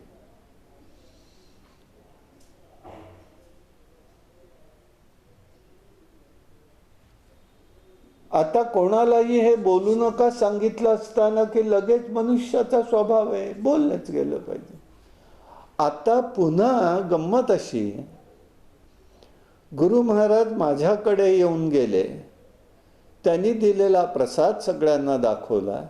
आता यांचं भांडण पुन्हा सुरू. म्हणजे स्वामी आमच्याकडे यावेत म्हणूनही भांडण, आले म्हणूनही भांडण. भांडण विषय संपत नाही. काय करावं? विचार करण्याची शक्ती शमलेली आहे.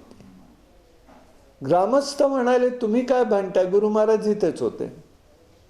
स्वामी कुठेही गेले नाही. सर्व चकित झाले आणि मग त्यांना कळलं, गुरु महाराजांनी 7 रूप घेऊन 7 जणांकडे गेले. मी स्वतःला माझा एक भाग्यवान समजतो. त्या 7 जणांपैकी आमचे एक पूर्वज होते आणि आमच्याकडे त्यांची भिक्षा झालेली आहे. त्यावेळेला आमच्या त्या पूर्वजांनी स्वामींची वैकुंठ चतुर्दशीला पूजा केली, सगळ्या कुटुंबियांना बोलवून. स्वामी महाराजांची कृपा प्रचंड आहे. त्यांनी त्याचं आजही मितीपर्यंत ती पूजा आमच्या कुटुंबाकडून चाललेली आहे. पूजा स्वामींची फक्त करायची, बाकी काहीही तिथे आमचं नाही, आमचा विषयही नाही. फक्त एक आहे सेवा. सेवा ही सेवा. कार्तिकी पौर्णिमेला दीपोत्सव संगमावर झाला. सर्व गावकरी एकत्र आले. आजही तो उत्सव चाललेला आहे. सर्व गाव प्रतिपदेला एकत्र येतात. घटनेचा विचार वेगळा आहे. 7 भक्त आहेत, 7 गावी गेले. भिक्षा निमित्त आहे. पुन्हा गाणगापुरात मूळस्थानी एका वेळी एका दिवशी सर्वांवर समदृष्टी ठेवली. 8 रूप धारण करून राहिले. सर्वांची मन सारखी राखली. एकाची अनेक रूप सिद्धी आहे ही होणं. भागवतात 18 सिद्धींचं वर्णन आलेलं आहे. मुख्य 8 सिद्धी आहेत, 10 उपसिद्धी आहेत. कामरूप नावाच्या सिद्धीने हवी तशी हवी तितकी रूप धारण करता येतात. एकाच वेळी धारण करता येतात. सिद्धी म्हणजे मनोजय आणि कामरूप ह्या भगवंताच्या ठिकाणी मन पूर्णपणे जोडून प्राणादी सर्व वायूसह ध्यानाने देहाची श्रीहरीची जोडणं ही धारणा केल्यास त्यावेळेला अनुरूप भाव स्थिर होते व तेथे मन जातं. तेथे अर्थात त्याच्या ठाई आत्मा स्थिर होतो. मग मनाच्या गतीप्रमाणे कुठेही जाता येतं. तेव्हा मन असं पूर्ण स्वाधीन करून योगी ज्या ज्या मनाच्या शक्ती व त्याच्याशी युक्त झाल्यामुळे बलवंत झाल्याने तो ती धारणा करू शकतो. श्री गुरूंची अशी 8 रूपं घेतली व सर्व भक्तांचं मनोरथ पूर्ण केलं.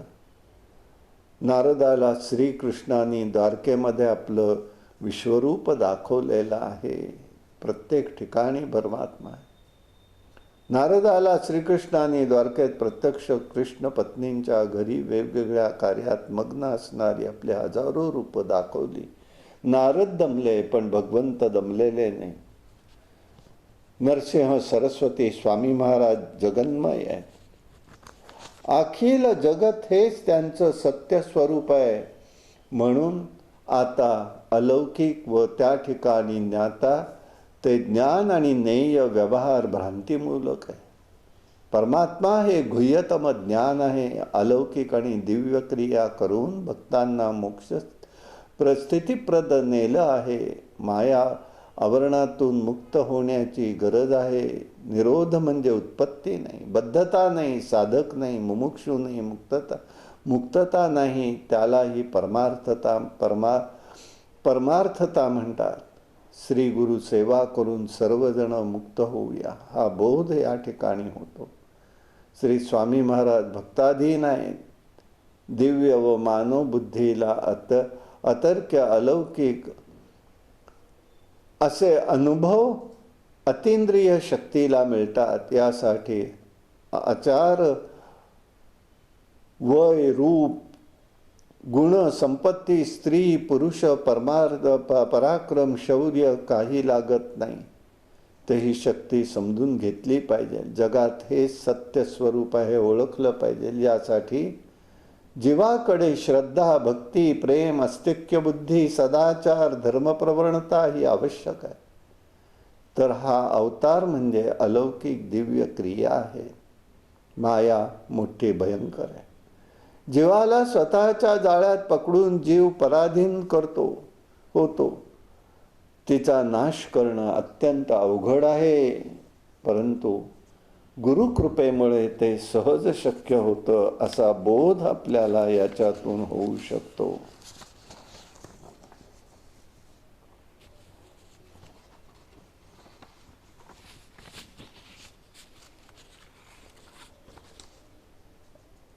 सिद्ध नामधारकाला आणखी एक गोष्ट सांगताय.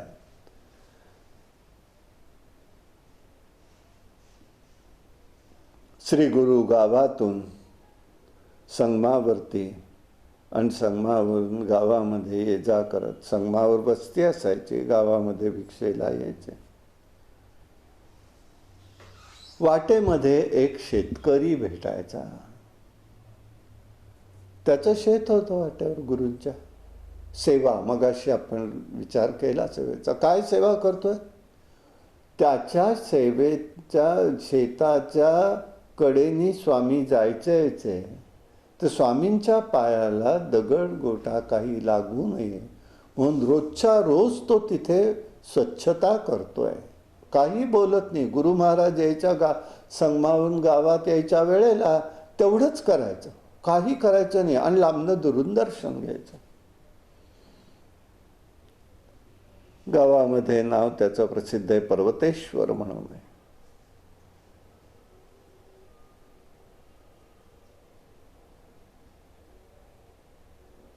जाता येताना नमस्कार करायचा. असं अनेक दिवस चाललं. एक दिवस गुरूंच्या काय मनात आलं कोणास ठाऊक, म्हणाले, बाबा रे,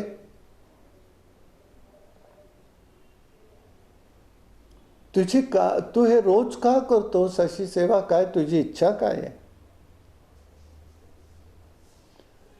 तो म्हणाला, महाराज, माझं एवढीच इच्छा आहे, तुमच्या कृपेने माझ्या शेतात चांगलं पीक यावं. आपली दृष्टी शेतावर टाकावी, अधिक पीक पिकावं.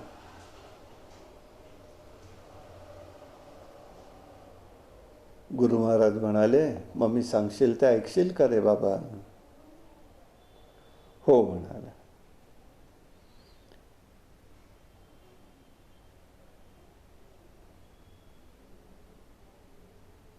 मी म्हणाले, या ठिकाणी भिक्षा घेऊन येईपर्यंत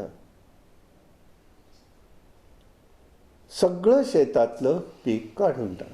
ढोपरा एवढं पीक आलं होतं, कुठे कणसं लागली होती, काही दाणे भरलेले होते, आणि काढून टाक.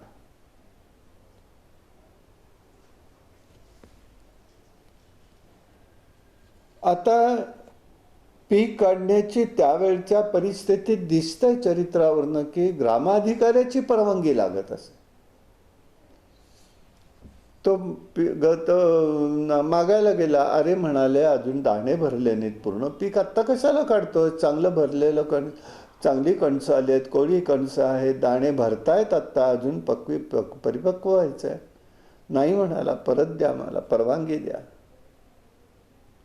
मी लागलं गतवर्षीपेक्षा दुप्पट धान्य म्हणजे सारा दिन त्यांनी करारपत्र करून दिलं. काही लोकांच्या मदतीने त्यांनी पीक काढण्याला सुरुवात केली. घरचा विरोध सुरू झाला. बायका, मुलं सगळ्यांनी अडवलं. शेवटी त्यांनी त्या सगळ्यांच्या विरोधाला सोडून सांगितलं, दगड मारू लागला. नाही करायचं, मध्ये यायचं. गुरूंनी सांगितलंय मी करणार. गुरु महाराज येण्याची वाट पाहत राहिला.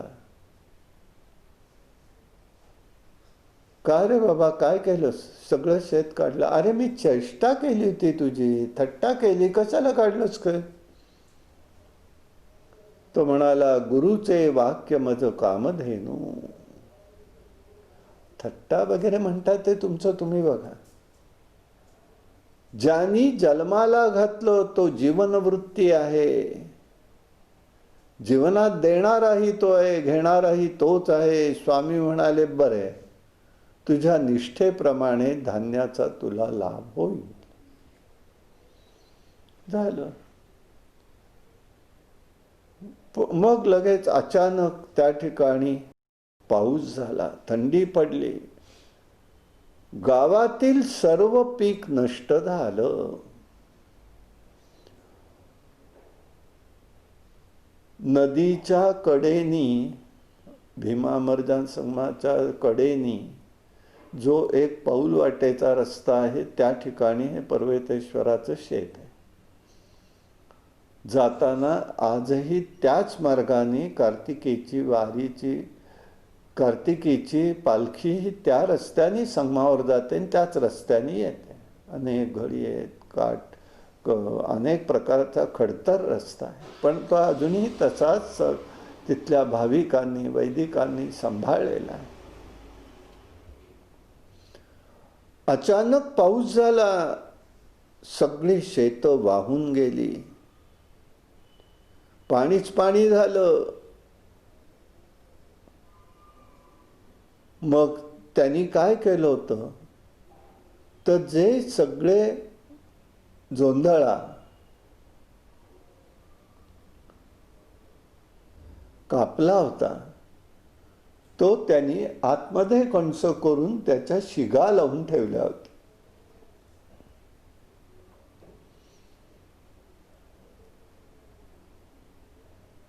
आणि पाऊस थांबला. हा शेतामध्ये गेला. काय करावं, सगळंच गेले. आता ह्याला आता धान्य द्यायचा विचार करू लागला. पण त्यांनी ज्या शिगा लावल्या होत्या त्या शिगा भिजलेल्या स्थितीत तशाच होत्या. त्यांनी सहज उघडून पाहिलं तर त्याच्यामध्ये धान्य परिपक्व झालेलं होतं कणसांमध्ये. मग ते सगळं काढलं आणि जवळजवळ 11 पट धान्य त्याच्यामध्ये निर्माण झालं. सगळ्यांना आश्चर्य वाटलं. मुलं, बाळ, पत्नी, कुटुंबियांसह गेला. गुरूंची पूजा केली. पांडव पूजा म्हणतात, कर्नाटकात पद्धत आहे. गुरुदर्शनाला मठामध्ये आले. तुझ्या घरी अखंड लक्ष्मी रांदेल.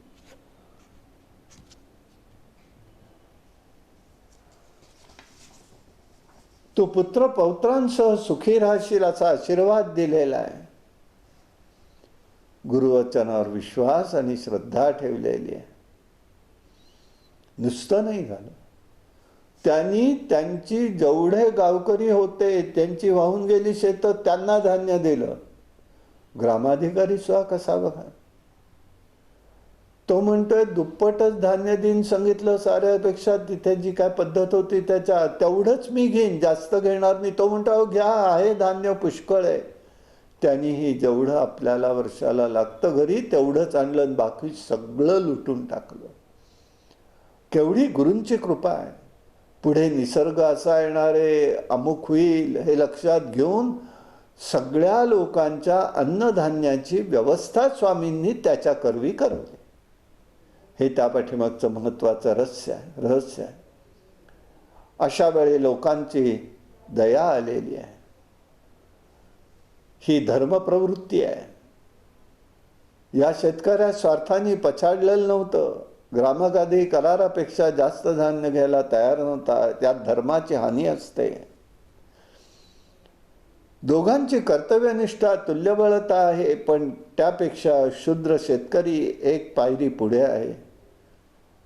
पुष्कळचं धान्य त्यांनी वाटलं, पुष्कळ धान्य घरी नेलं. मुलं बाळ पती पत्नी विरोध करीत होते, दगड मारले, परंतु गुरु आज्ञा पालन करताना कुटुंबियांचा विरोध पत्करावा लागतो. प्रियजनांचा विरोध सहन करावा लागतो. म्हणून समर्थ रामदास म्हणतात, देवाच्या सख्यत्वासाठी जीवलगांच्या ताटातुटी ही अवस्था आहे. तेव्हा शेतकऱ्यांच्या मनात शंका नाही. लोकांनी शेत कापायला वेडं ठरवलं, पण खरं पाहता लोक आज्ञा ही वेगळी होती. गुरूंची आज्ञा वेगळी होती. गुरूंची कृपा विलक्षण रूप धारण करते, लोकांचं कल्याण होतं. त्याचा एक केवढा विश्वास होता. गुरुचे वाक्य मज कामधेनू, ज्यांनी मला जन्माला घातलं तोच मला जीवनवृत्ती देणार, त्याची काळजी मी घेत आहे. हे तत्वज्ञान साधू महात्म्यांचं आहे. झुंजाळा शतपटीने वाढला. गुरुप्रसादाचं फळ अतर्क्य अपरंपार आहे. गुरुकृपा म्हणजे मनुष्याचं परमकल्याण आहे. गुरुवाक्य म्हणजे अमृताचा साठा आहे, हे समजलं पाहिजे. गुरूंचे गुण अनंत आहेत. परमेश्वर गुणानुवादाने आत्मशुद्धी करावी. नरसिंह सरस्वती स्वामी महाराज म्हणजे निर्गुण निराकार निरीच्छ महत्त्वाशी मिसळून लौकिक आणि अलौकिक लीला करण्यासाठी स्वतः मानव लीला विश्वरूप करून घेऊन करीत आहेत. श्रीगुरूंचं विश्वामध्ये वास्तव्य आहे. साधक भक्तांनी गुरूंच्या मानव रूपात तन्मय होणं आवश्यक आहे. श्रीगुरु श्रद्धाप्रिय आणि भक्तिप्रिय आहेत. गुरूंनी या लीला स्वतः करता न करता भक्तांच्या कल्याणासाठी केल्या आहे. भक्तांचा उद्धार करायचा आहे, ही दत्त परंपरा आहे. गुरुवाक्य दिव्य अमृताचा साठा आहे, हेच आपल्याला लक्षात येईल. भक्तिहीन डोळ्यांना कधीही हे समजणार नाही. व्यवहार चतुर असतील त्यांना सुद्धा याचा लाभ होणार नाही. स्त्रीनी दुरुत्तर दिली तरी पापाचा दोष, शेतातील पूजा, पूजनाने सगळं नष्ट झालेलं आहे. अशा प्रकारे सर्व सृष्टीवर स्वामींची दृष्टी होती. श्री गुरु प्रसादाचं फळ अतर्क्य आहे, हे वेगळं सांगायला नको.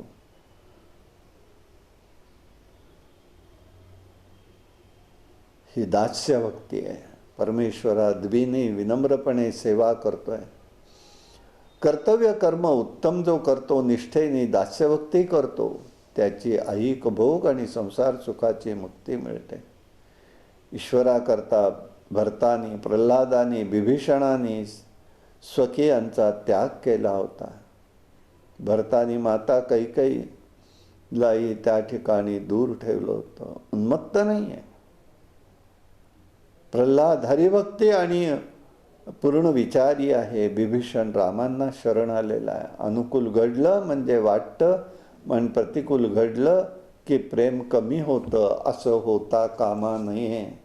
भगवंताची सेवा मनापासून अत्यंत प्रेमाने करता आली पाहिजे, हा बोध लक्षात घ्यायचा.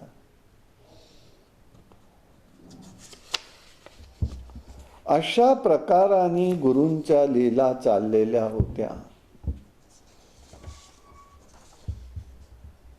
श्री गणेशाय नामधारक शिष्य सुगुणा, सिद्धमुनी नमन करुनी, विनवितसे करजोडोनी, भक्तिभाव करोनी.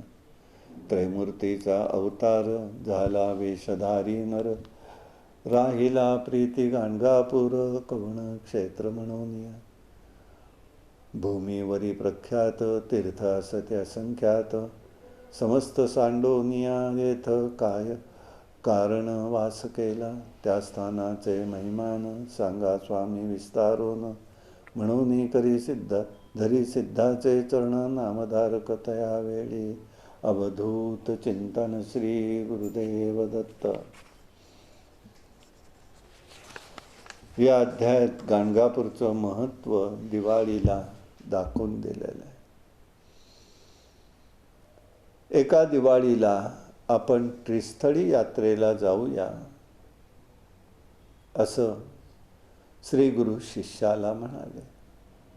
तेव्हा आपण यात्रेची तयारी करू या असं शिष्य म्हणू लागले.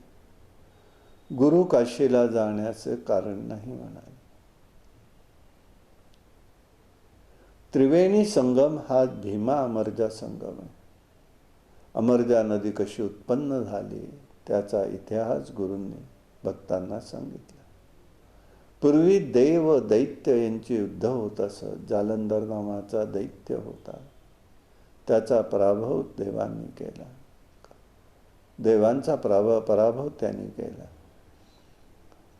स्वर्ग इंद्राची अमरावती पादाक्रांत केली. दैत्यांकडे संजीवनी होती, त्यामुळे दैत्यांचा रक्तातून आणखीन दैत्य उत्पन्न होऊन देव मात्र मरत असत. तेव्हा इंद्र शंकरांकडे गेले, दैत्यांचा नाश करावा विनंती केली. शंकराला राग आला, रौद्र रूप धारण करून दैत्यांच्या संहारासाठी निघाला.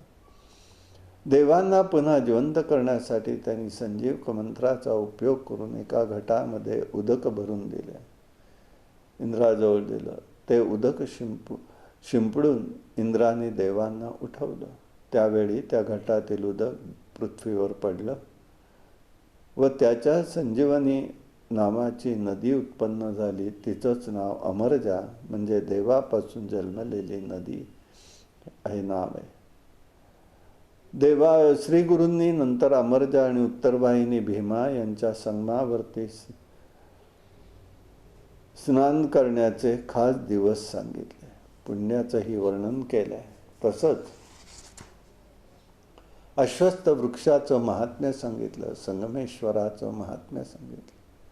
तेथून जवळच नागोशी नावाच्या गावात भारद्वाज गोत्राचा एक विरक्त ब्राह्मण राहत होता. तो योगभ्रष्ट होता, तो शिवभक्त होता. भावावस्थेत तो देहभान विसरून जायचा, वेड्यासारखा भटकायचा. त्याला त्याचे भाऊ आणि इतर लोक वेडा म्हणत असत. एकदा त्याच्या भावाने काशी यात्रेला जाण्याचा बेत केला. या वेड्याला येतोस का विचारलं, तेव्हा तो म्हणाला, तुम्ही इतके कशाला दूर जाता?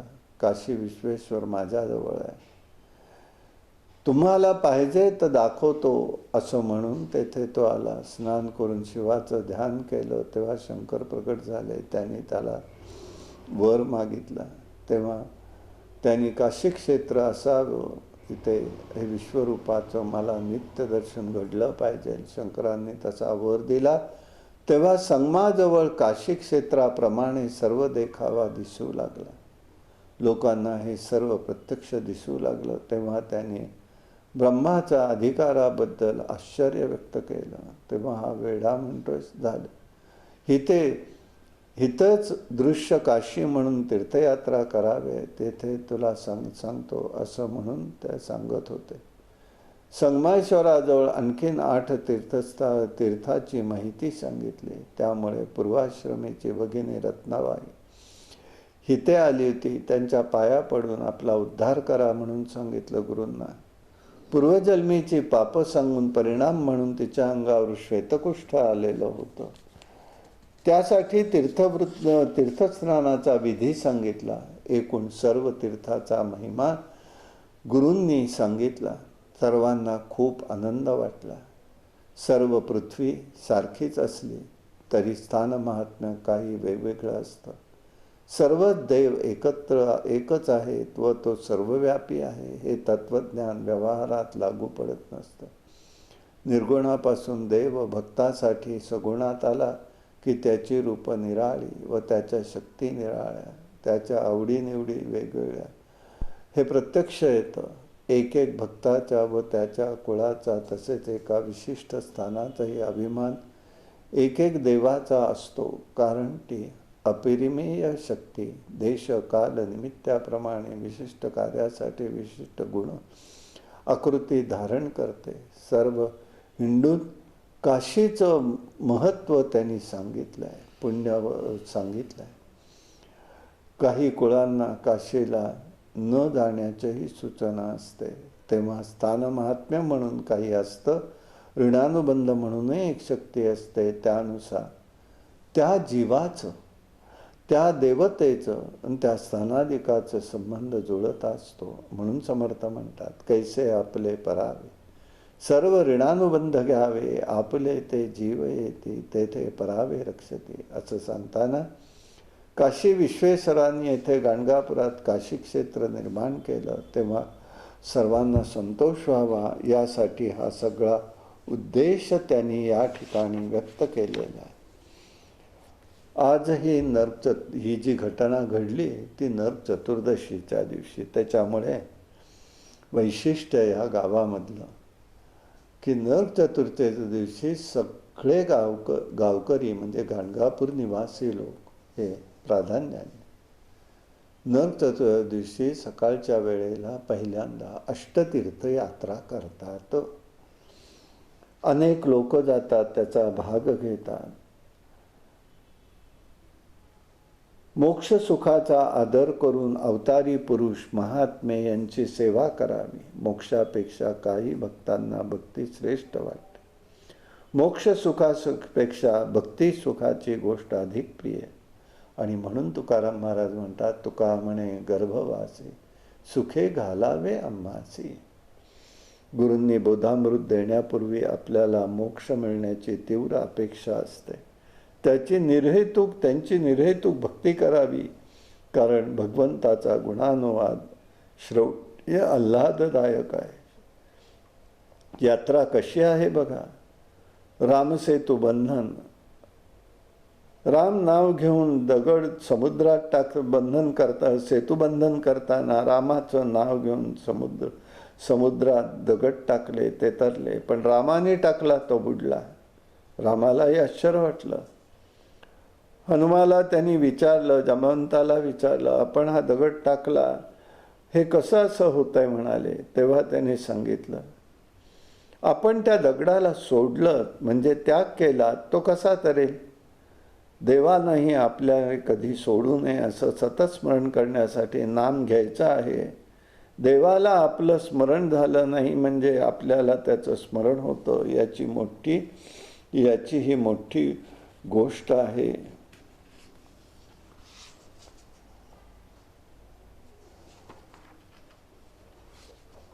तीर्थयात्रेचा पाप निवृत्तीसाठी तीर्थयात्रेचा विधी सांगितला. एकूण सर्व तीर्थाचा महिमा गुरूंनी सांगितला. सर्वांना खूप आनंद वाटला. सर्व पृथ्वी त्या ठिकाणी दिसून आलेली आहे. हे तत्वज्ञान व्यवहारात लागू पडतं असं नाही. निर्गुणातून देव भक्तासाठी सगुण झाला की त्याची निरनिराळी रूपं होतात. त्याच्या निरनिराळ्या शक्ती आहेत. त्याच्या आवडीनिवडी वेगवेगळ्या प्रत्ययाला येतात. भक्ताचा आणि त्याच्या कुळाचा एक विशिष्ट स्थानाचे अभिमान एकमेक देवाचा असतो. अपरिमित शक्ती आहे आणि याप्रमाणे ही शक्ती या महात्मा स्थानातून प्रगट होते हे आपल्याला लक्षात येतं. आणि सगळं वर्णन या ठिकाणी केलेलं आहे.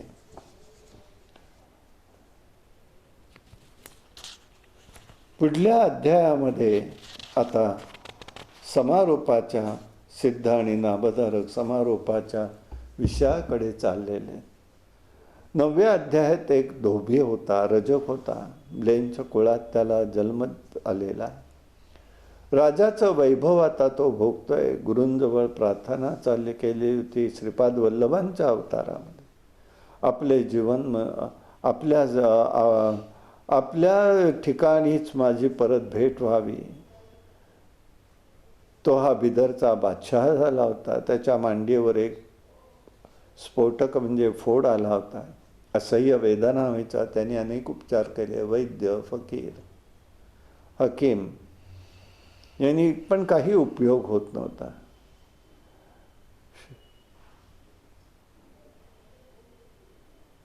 तो यवन जरी होता तरी तो ब्राह्मण यांना मानत असे. तो मंदिराचं रक्षण करीत असे. त्याच्या जातीतील लोक त्याला मौलवी, त्याला दोष देत असत. पण तोही त्यांना त्याचं महत्त्व पटवून द्यायचा. शेवटी एक दिवस ब्राह्मणांनी सांगितलं, बाबा महात्मांची, सत्पुरुषांची सेवा कर. त्याला गाणगापुराचं नाव समजलं. तो आता तिकडे यायला निघाला. पापविनाशी तीर्थावर तो आला. तेथे त्याचा यती भेटेल. राजा, तुला जर सत्पुरुषाचं दर्शन घडलं तर तुझा रोग बरा होईल हे सांगितलेलं होतं. त्याप्रमाणे त्यांनी केलं. आणि मग त्या दृष्टीने त्याला पूर्वीची एक घटना सांगितली. एक अनाचारी ब्राह्मण होता. पिंगला वेश्या होती. तिच्याकडे तो राहायचा. वृषभदेवांचे आतिथ्य त्यांनी केलं. ते संतुष्ट होऊन निघून गेले. पिंगला आणि तो ब्राह्मण मृत पावले. तो ब्राह्मण दशर्ण राजा झाला आणि त्याची झाला. माता, तिचा पिता वज्रबाहू व माता सुमती होती. सुमतीच्या गर्भस्वरूप दिवस असताना तिच्या सवतींनी तिला कपटाने विष दिलं. ती गेली नाही. तरी तिच्या बालकाच्या अंगावर अनेक प्रकारचे व्रण उठले. ते काही बरे होईनात. मग राजाने कंटाळून सुमतीला तिच्या मुलाला एका कोळ्याच्या हाती निर्जन रानात टाकून दिलं. ती कष्टाने कशीबशी गावामध्ये आली. तिला पद्माकर नावाच्या वाण्याने आश्रय दिला. तो मुलगा दुःखामध्ये मरण पावला. शोक करू लागले. वृषभदेव आले. रडण्याचा आवाज ऐकून त्यांनी चौकशी केली. सुमतीची भेट झाली. तिचं सांत्वन केलं. वृषभदेवाने राणीला उपदेश केला, बाई, शोक करू नकोस. हा देह क्षणभंगूर आहे. जग मायामय आहे. सारं स्वप्नवत आहे. उगाच शोक करू नको. जन्मापासून स्मशानापर्यंत मृताधिकाचा संबंध असतो. जीव कर्म प्रवाहानुसार शरीर मिळवतो आणि परतंत्र होऊन कृतकर्मजन्य प्रारब्ध भोगतो. अशा प्रकारे जगताच्या घडामोडी नेहमीच चालतात. चैतन्य रूप जीव हा वेगळा व देह वेगळा. काल, कर्म, गुण यांनी निर्माण झालेला चैतन्य जीवाचा संबंध पुत्राधिकाशी येऊन पोचत नाही. चैतन्य जीव हा सर्वगामी आणि नित्य आहे. देह मात्र उत्पन्न होतो आणि नाशही पावतो. तो विनाशी आहे, कारण तो अचेतन आहे. म्हणून जिथे शोकाचा मुळीच संबंध नाही. तू शोकाचा त्याग कर आणि सात्विक आणि धैर्य धारण कर. प्रारब्ध कर्माचा उपभोग घे, कारण भोगाने प्रारब्ध कर्माचा नाश होतो. तसेच पुण्य पाप कर्माचा उपभोग घेतल्याशिवाय सद्गती मिळत नाही. तेथून पुढे ईश्वराचं भजन, पूजन, सेवन करून शांतपणे राहा. येथे राणी म्हणाली, अध्यात्म तत्वाचा हा उपदेश ठीक आहे, पण माझ्या मनाची चलबिचल थांबत नाही. मनास शांत आणि समाधानी करा. मग ती म्हणाली, संत दर्शना लाभ. त्याप्रमाणे वृषभदेव संतुष्ट झाले. मग त्यांनी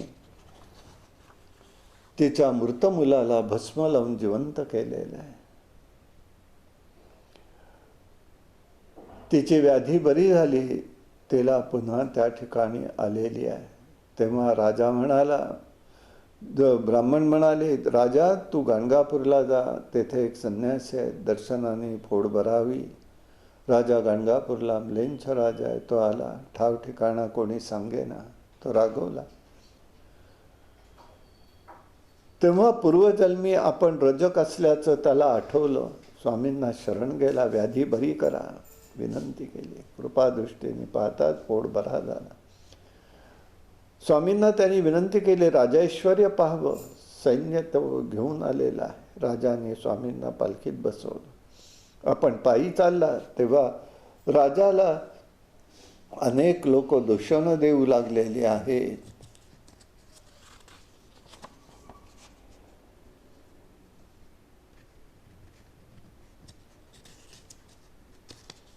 त्यावेळी सायन देवाचा पुत्र नागनाथ याचा आतिथ्य पापविनाशी तीर्थावर भेट झाली. त्याच्या इच्छेला करून स्वामींनी राजसदनात जाऊन सर्व परिवाराला दर्शन दिलं. राजा म्हणाला, यापुढे स्वामींच्या सेवेत राहशील. तेव्हा स्वामी म्हणाले, मुलांचा व राज्य त्यांनी सोपवलं आणि मग तो शैल्यम येथे भेट घेऊन पुढे गोदावरी तीरावर स्नान करून गाणगापूरला परत आले. स्वामी आता एकामागे एक यवन तीर्थक्षेत्रात येऊ लागले. पुढे कलियुगात विप्रांना त्रास होईल असा विचार करून सूक्ष्मदेहाने नित्य गाणगापुरात वास करण्याचं ठरवून लौकिकदृष्ट्या यात्रेसाठी म्हणून श्रीशैल्यम पर्वतावरती स्वामी जाणार होते. हा कथाभाग येथे समाविष्ट आहे. पूर्वजन्मातील सत्कर्माचं फळ पुढील जन्मात सुख मिळतं. जर सत्पुरुषांची सेवा घडली असेल तर उत्तम जन्म मिळतो, सुख मिळतं, मनोकामना पूर्ण होतात. पण उरलेलं दुष्कर्म एखाद्या व्याधीच्या स्वरूपात भोगावं लागतं. यासाठी अन्य दृष्टीने साधुत्वाचा आदर्श असणारे भक्त काही योगी वृद्धपणी एखाद्या व्याधीने जर्जर झालेले दिसतात. निवृत्त मार्गावर पूर्वकर्म झपाटलेल्या स्वरूपात असावे लागते. कर्मदेवता याला दोन पर्याय देतात. थोड्या अवधीत अल्प हाल अपेष्टा सोसून समाजाकडून होणारी उपेक्षा, वंचना आणि छळ सहन करून प्रसंगी परहितार्थ प्राणार्पणासाठी करूनही त्यांना पूर्वदुरित पाप संपवत असतात. जन्मभर हार सोसून पूर्वपाप हळूहळू संपविलं जातं. याकरता समाजाने छळ केलेल्या संतांची चरित्र आहेत. विदुराला मरण्यापूर्वी कुष्ठरोग झाला. ज्ञानदेवांना समाजाकडून बहिष्कृत केलं गेलं. रामकृष्णांना कॅन्सर झाला. रमण महर्षींना कॅन्सर झाला. दुःख भोगून संपवावा लागतो. गुरुकार्यासाठी संसारातून मुक्त होऊ इच्छितात. त्यांचा दुःखभोग तीव्र असतो. त्यांच्याबरोबर तो सहन करण्याची शक्ती ही लोकोत्तर साधूंवर असते. हे रहस्य आहे. प्रत्येक तपस्वी जडदेह व्याधीवर असतात. ते लवकरच पापक्षय करून टाकतात. या अध्यायात परीट याचं जन्मातील कर्म फिटायचं होतं व त्याच्या मांडीवर स्फोटक होता. यावर उपाय म्हणजे सत्पुरुषांची सेवा. ईश्वराचं माणसाचं कर्म क्षीण करू शकत नाही. साधूही एकदम नष्ट करू शकत नाहीत. परंतु साधूंची महात्म्यांची सेवा झाल्यास त्याचा उपशम होतो. या अध्यायात पर्टाने राज्य झाल्यानंतर त्याला वैभव पुरे झालं. मी स्वामींच्या सेवेत राहीन ही बुद्धी झालेली आहे. सुमतीपुत्र एक दिवस पूर्ण ज्ञानी झाला. सेवेतून वृषभदेवांची सेवा घडल्याने मृतपुत्र जिवंत होतो. सत्कर्माचं फळ आहे हे. ब्राह्मण अनाचाराचं फळ गर्भावस्थेतून विषबाधा त्रास झाला, परंतु संतसेवा व्यर्थ जात नाही. तिचं फळ कधी प्राप्त होतं. सदा सर्वदा देव सन्निध आहे. कृपाळूपणे अल्पधारिष्ट पाहे. सत्कर्मयोगे वय घालवावे. सर्वामुखी मंगल बोलवावे. निरोगी करून तुझ्या मनासारखं घडेल. केवढी भक्तवत्सलता आहे, गुरुवात्सल्य आहे. ईश्वराचं वात्सल्य याला तुलना करता येत नाही. देव आणि संत कोणतीही सेवा फुकट जात नाही. माणसाने दिलेलं पुरत नाही, देवाने दिलेलं सरत नाही. पुण्यफळ सुख आणि पापफळ दुःख हा निसर्ग नियम आहे. हे एक लक्षात घ्यावं. संतांना प्रस्थापित धर्मभेद व वैरभेद याचा वृथा अभिमान नसतो.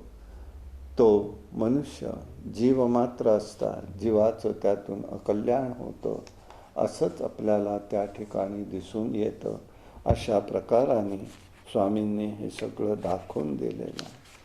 आता गाणगापुरामध्ये ही लोक येतील, इथल्या लोकांना त्रास होईल असा विषय करून स्वामी महाराजांनी आता मात्र काही निर्णय केलेला आहे.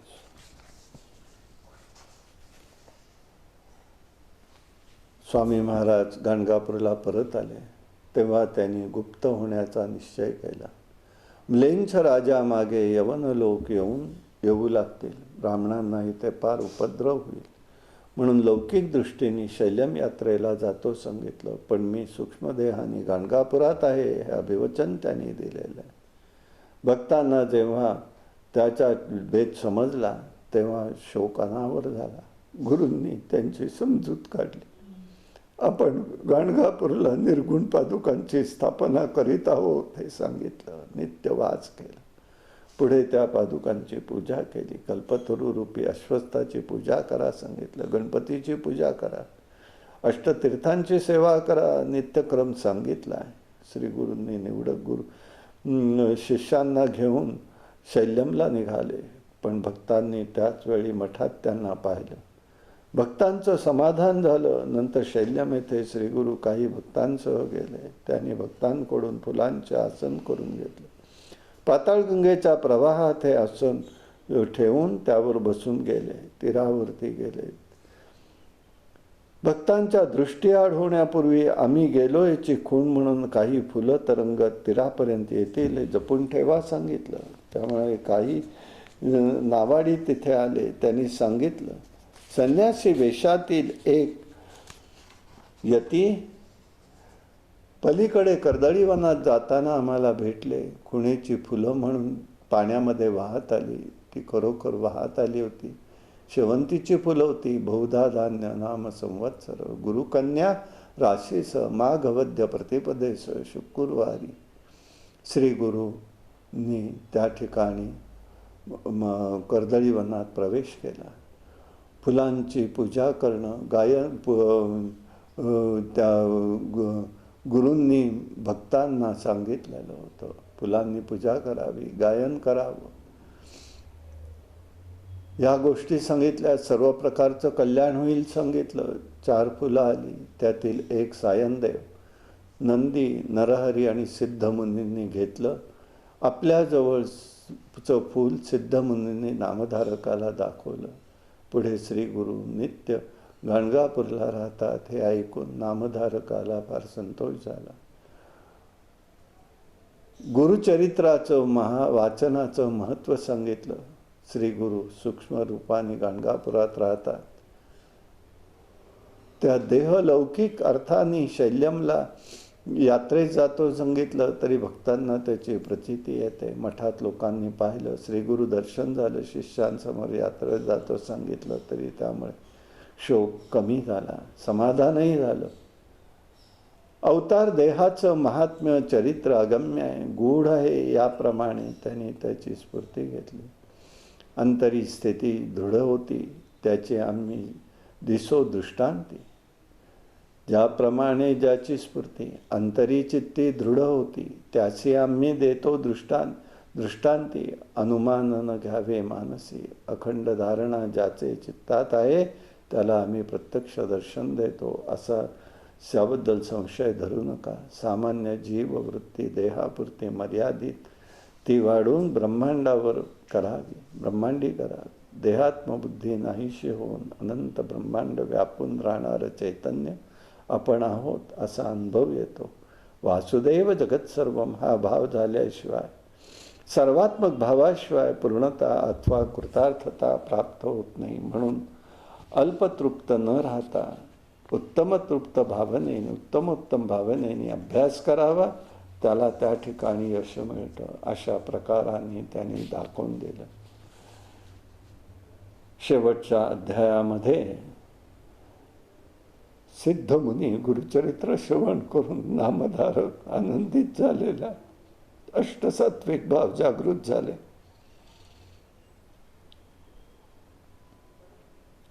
नामधारकांनी सिद्धांचे पाय धरलेले आहेत. कृतार्थ भावनेने अंतःकरण हेलावून गेले. डोळ्यातनं अश्रुधारा वाहत आहेत. त्यांनी त्यांच्या पायावर लोळण घेतली. देहभान विसरून गेला. मन स्थिर ठेवावं. गुरुचरित्र जरी नाही, मला सर्व गुरुचरित्र जरी समजलं नाही तरी त्या ठिकाणी तू समजून घे. गुरुवर विश्वास ठेवावा. अत्यंत विनयाने नामधारकांनी हे चरित्र प्रत्येक अध्याय क्रम धरून थोडक्यात सांगण्याला प्रारंभ केलेला. त्याला अवतरणिका म्हटलेलं आहे. प्रत्येक अध्यायाच्या भागाचं स्मरण करून अवतरणिका सांगितलेली आहे. सप्ताह कसा करावा हे सांगितलं. भक्तिमार्गात, योगमार्गात साधकांना एक, दोन किंवा अनेक भाव अनुभवास येतात. अष्टभाव या ठिकाणी सांगितले. स्तंभित होणं, स्वेदज, रोमांच, लय, ऐश्वर्य, सिद्धीचा अनुभव येणं, वेपुत, शरीर कंप होणं, अश्रुपात होणं. अश्रूंचं वैशिष्ट्य असतं. दोन प्रकारचे अश्रू असतात, सुखाचे, दुःखाचे. सुखाचे अश्रू थंड असतात, दुःखाचे अश्रू गरम असतात. वैवर्ण म्हणजे तोंड, शरीर फिकट होणं. हे भाव निर्विकल्प समाधीचे कायम असतात. भक्ती मार्गात भावस्थिती ओलांडून मन दृढ करावं. भावनाविषयक होण्यात भगवंताच्या शक्तीपण ज्ञानमय, शक्तिमय, ज्ञानमय, प्रेममय स्वरूपाशी एकरूप होता येत नाही. या अध्यायामध्ये सिद्धींनी नामधारकाला पुन्हा भानावर आणावं लागतं. लोकोपकारार्थ तसं केलं. श्री गुरुचरणी दृढता असावी, पण बाह्य आचरण शास्त्रात धरून असावं, असा उपदेश त्यांनी केला. तू आता समाधीत राहिलास तर लोक कसे राहतील असा प्रश्न विचारलेला आहे. तो अष्टसात्विक भाव आवडण्याचा प्रयत्न केलेला आहे. अंतःकरण सता पवित्र सदा सर्व काळ वाचावे गुरुचरित्र, सौख्य होय इहरत्र. दुसरा प्रकार सांगेन म्हणाले. त्यांनी सांगितलं. प्रथम दिवशी त्या ठिकाणी 9 अध्याय 21, 29, 35, 39, 43 अशा पद्धतीने अध्याय वाचावेत, समाप्त करावं. आचरण आहे, आदर्श करावा. एकभुक्त राहावं, ब्रह्मचर्य पालन करावं, अशा प्रकाराने त्यांनी सांगितलं. सूक्ष्म देहाने अंतःकरणाशी तादात्म्याचा संबंध असतो. जीवाच्या सुखासाठी केवळ भ्रांती आहे. ज्या ठिकाणी निर्विकल्प स्वरूपाने स्फुरण पावतं त्याच अंतःकरण म्हणतात. ते स्फुरण भूतमात्रांच्या शांत अवस्थेत आणि निर्विकल्प अशा शुद्ध समाधी काळात होत असतं. ते अष्टसात्विक अंतःकरण म्हणजे मन आहे. मनाचे 2 भाग आहेत, संकल्प विकल्पात्मक मन आणि निश्चयात्मक मन. त्याला बुद्धी म्हटलेलं आहे. निश्चयात्मक बुद्धीने जीवरूप सतत अनुसंधान राहिल्यास त्याला चित्त म्हणतात. ते चित्त म्हणजे मी अहमबुद्धी या ज्या वेळेला मानली जाते त्यावेळेला अहंकार उत्पन्न होतो. त्यातून भूतसत्व कार्य, त्यानंतर सात्विक भूत कार्य, ज्ञानेंद्रिय आणि राजस इंद्रिय आणि प्राणाची सच्चित क्वचित चेतन आणि देवाचं सान्निध्य असलेलं सर्व जड असून शुद्ध चेतनाप्रमाणे प्रतीत होतं. व्यवहार घडतो, एकक्रिया सतत घडत असते. यासाठी अन्नमय, प्राणमय, मनोमय, विज्ञानमय, आनंदमय कोश हे स्थूल रूपाजवळ असलेले हे सगळं विलीन होऊन जातं, समाधी स्थिती प्राप्त होते. आणि म्हणूनच वस्तुतः परमात्म्याला आकार नाही, क्रिया नाही, शुद्ध सत्वात्मक परमात्मा आहे, परंतु तो निश्चयात्मक बुद्धी आहे. त्या बुद्धीशी संबंध ठेवून सर्व विश्वरूप त्याने धारण केलं आहे. त्या बुद्धीशी संबंध येऊन सर्व विश्वरूप त्याने धारण केलं. महाराजांनी असा विचार केला की सर्व ठिकाणी जर आहे तर याचे जे जे विचार मनन करणारे लोक आहेत त्यांचे ते समजून घेत. सर्वांना कळत नाही. जे जे दृश्य जगात आहे ते सर्व भगवंताचं सगुण रूप आहे, म्हणून अव्यक्त ते स्थायी रूप आहे. भगवंताचा पुष्कळ लीला आहे. कलियुगात आपलं भाग्य असं आहे की भगवंताचं हे कायमचे अवतार झाले तरी सुद्धा ते गुप्त होतात. पूर्ण स्वरूप आणि दृढ स्मरण याला होणं यातच ज्ञान होत असतं. कृष्ण पंचगंगा संगमावर स्वामींचं प्रातःकाळ आहे, पूजा आहे, नंतर भीमामर्ज संगमावरती आहेत. माध्यान्ह काळी गाणगापुरात भिक्षेला असतात. भगवंताचं पुष्कळ अवतार झाले. संशय सोडून श्रद्धा ठेवून पूजा भजन करावं. हा ग्रंथ जिथे पठण करीत राहते तेथे कोणतीही पीडा होत नसते. नामधारक प्रथम गोंधळलेल्या मनस्थितीत होता. आता तो सगळं म्हणायला तयार नव्हता, परंतु पूर्वजांच्या कृपेने मग स्वामींचं स्वप्नात दर्शन दिलं. आता सिद्ध प्रत्यक्ष भेटले. नामधारक कानडी भाषिक असून सिद्ध मुनींच्या आदेशाने मराठीत हे गुरुचरित्र लिहिलेलं आहे. ईश्वर कृपेने, गुरूंच्या कृपेने हे ग्रंथाचं अधिकाधिक चिंतन मनन व्हावं, बुद्धीही त्याच्या ठिकाणी व्हावी, अशी ईश्वराच्या लीलेचं या ग्रंथात हे स्मरण दिसतं. सर्व लोक यशोदेला येऊन सांगतात कृष्णाने माती खाल्ली. यशोदा गोपाळ खरे बोलता बोलता तोंड उघड. विश्वरूप दर्शन झालं. पर्वत नद्या सगळं दिसू लागलं. पंचमहाभूत दिसतात. कशाने माती खाल्ली हे कळलं. हे एक रहस्य आहे. शुकाचार्य महाराज समाधी मार्गामध्ये योगात आहेत, पण भक्तीमध्ये भागवतात तन्मय झाले. लीला कशी झाली समजलंय. तद्रूप होणं आवश्यक आहे. टेंबेस्वामी महाराजांनी दत्त महात्म्य ग्रंथ लिहिलेला आहे. जिज्ञासू साधकांनी ह्याचा उपयोग करावा. सर्वावर अशीच आणखीन श्रीपाद वल्लभांची नरसिंह कृपा व्हावी. सत्कर्माकडे बुद्धी राहो.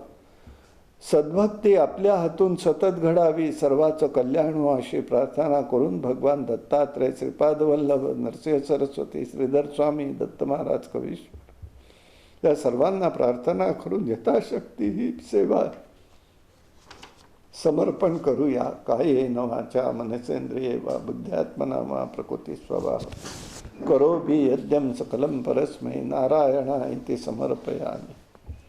भवे भवे यथा भक्ति पादयोस्तव जायते तथा कुरुष्व देवेश नास्तां यो न यत प्रभो.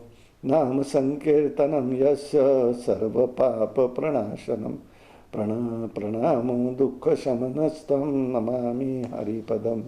अवधूतचिन्तन श्री गुरुदेव दत्त सदा प्रार्थितो स्वामी तुझ्यापदासे. नमोनी तुला वर्णितो आदरेसे धरोनी करिता बाळकासे. नमस्कार माझा श्री सद्गुरु दत्तात्रेयासे. अवधूत चिंतन श्री गुरुदेव दत्त स्वामी महाराज की जय.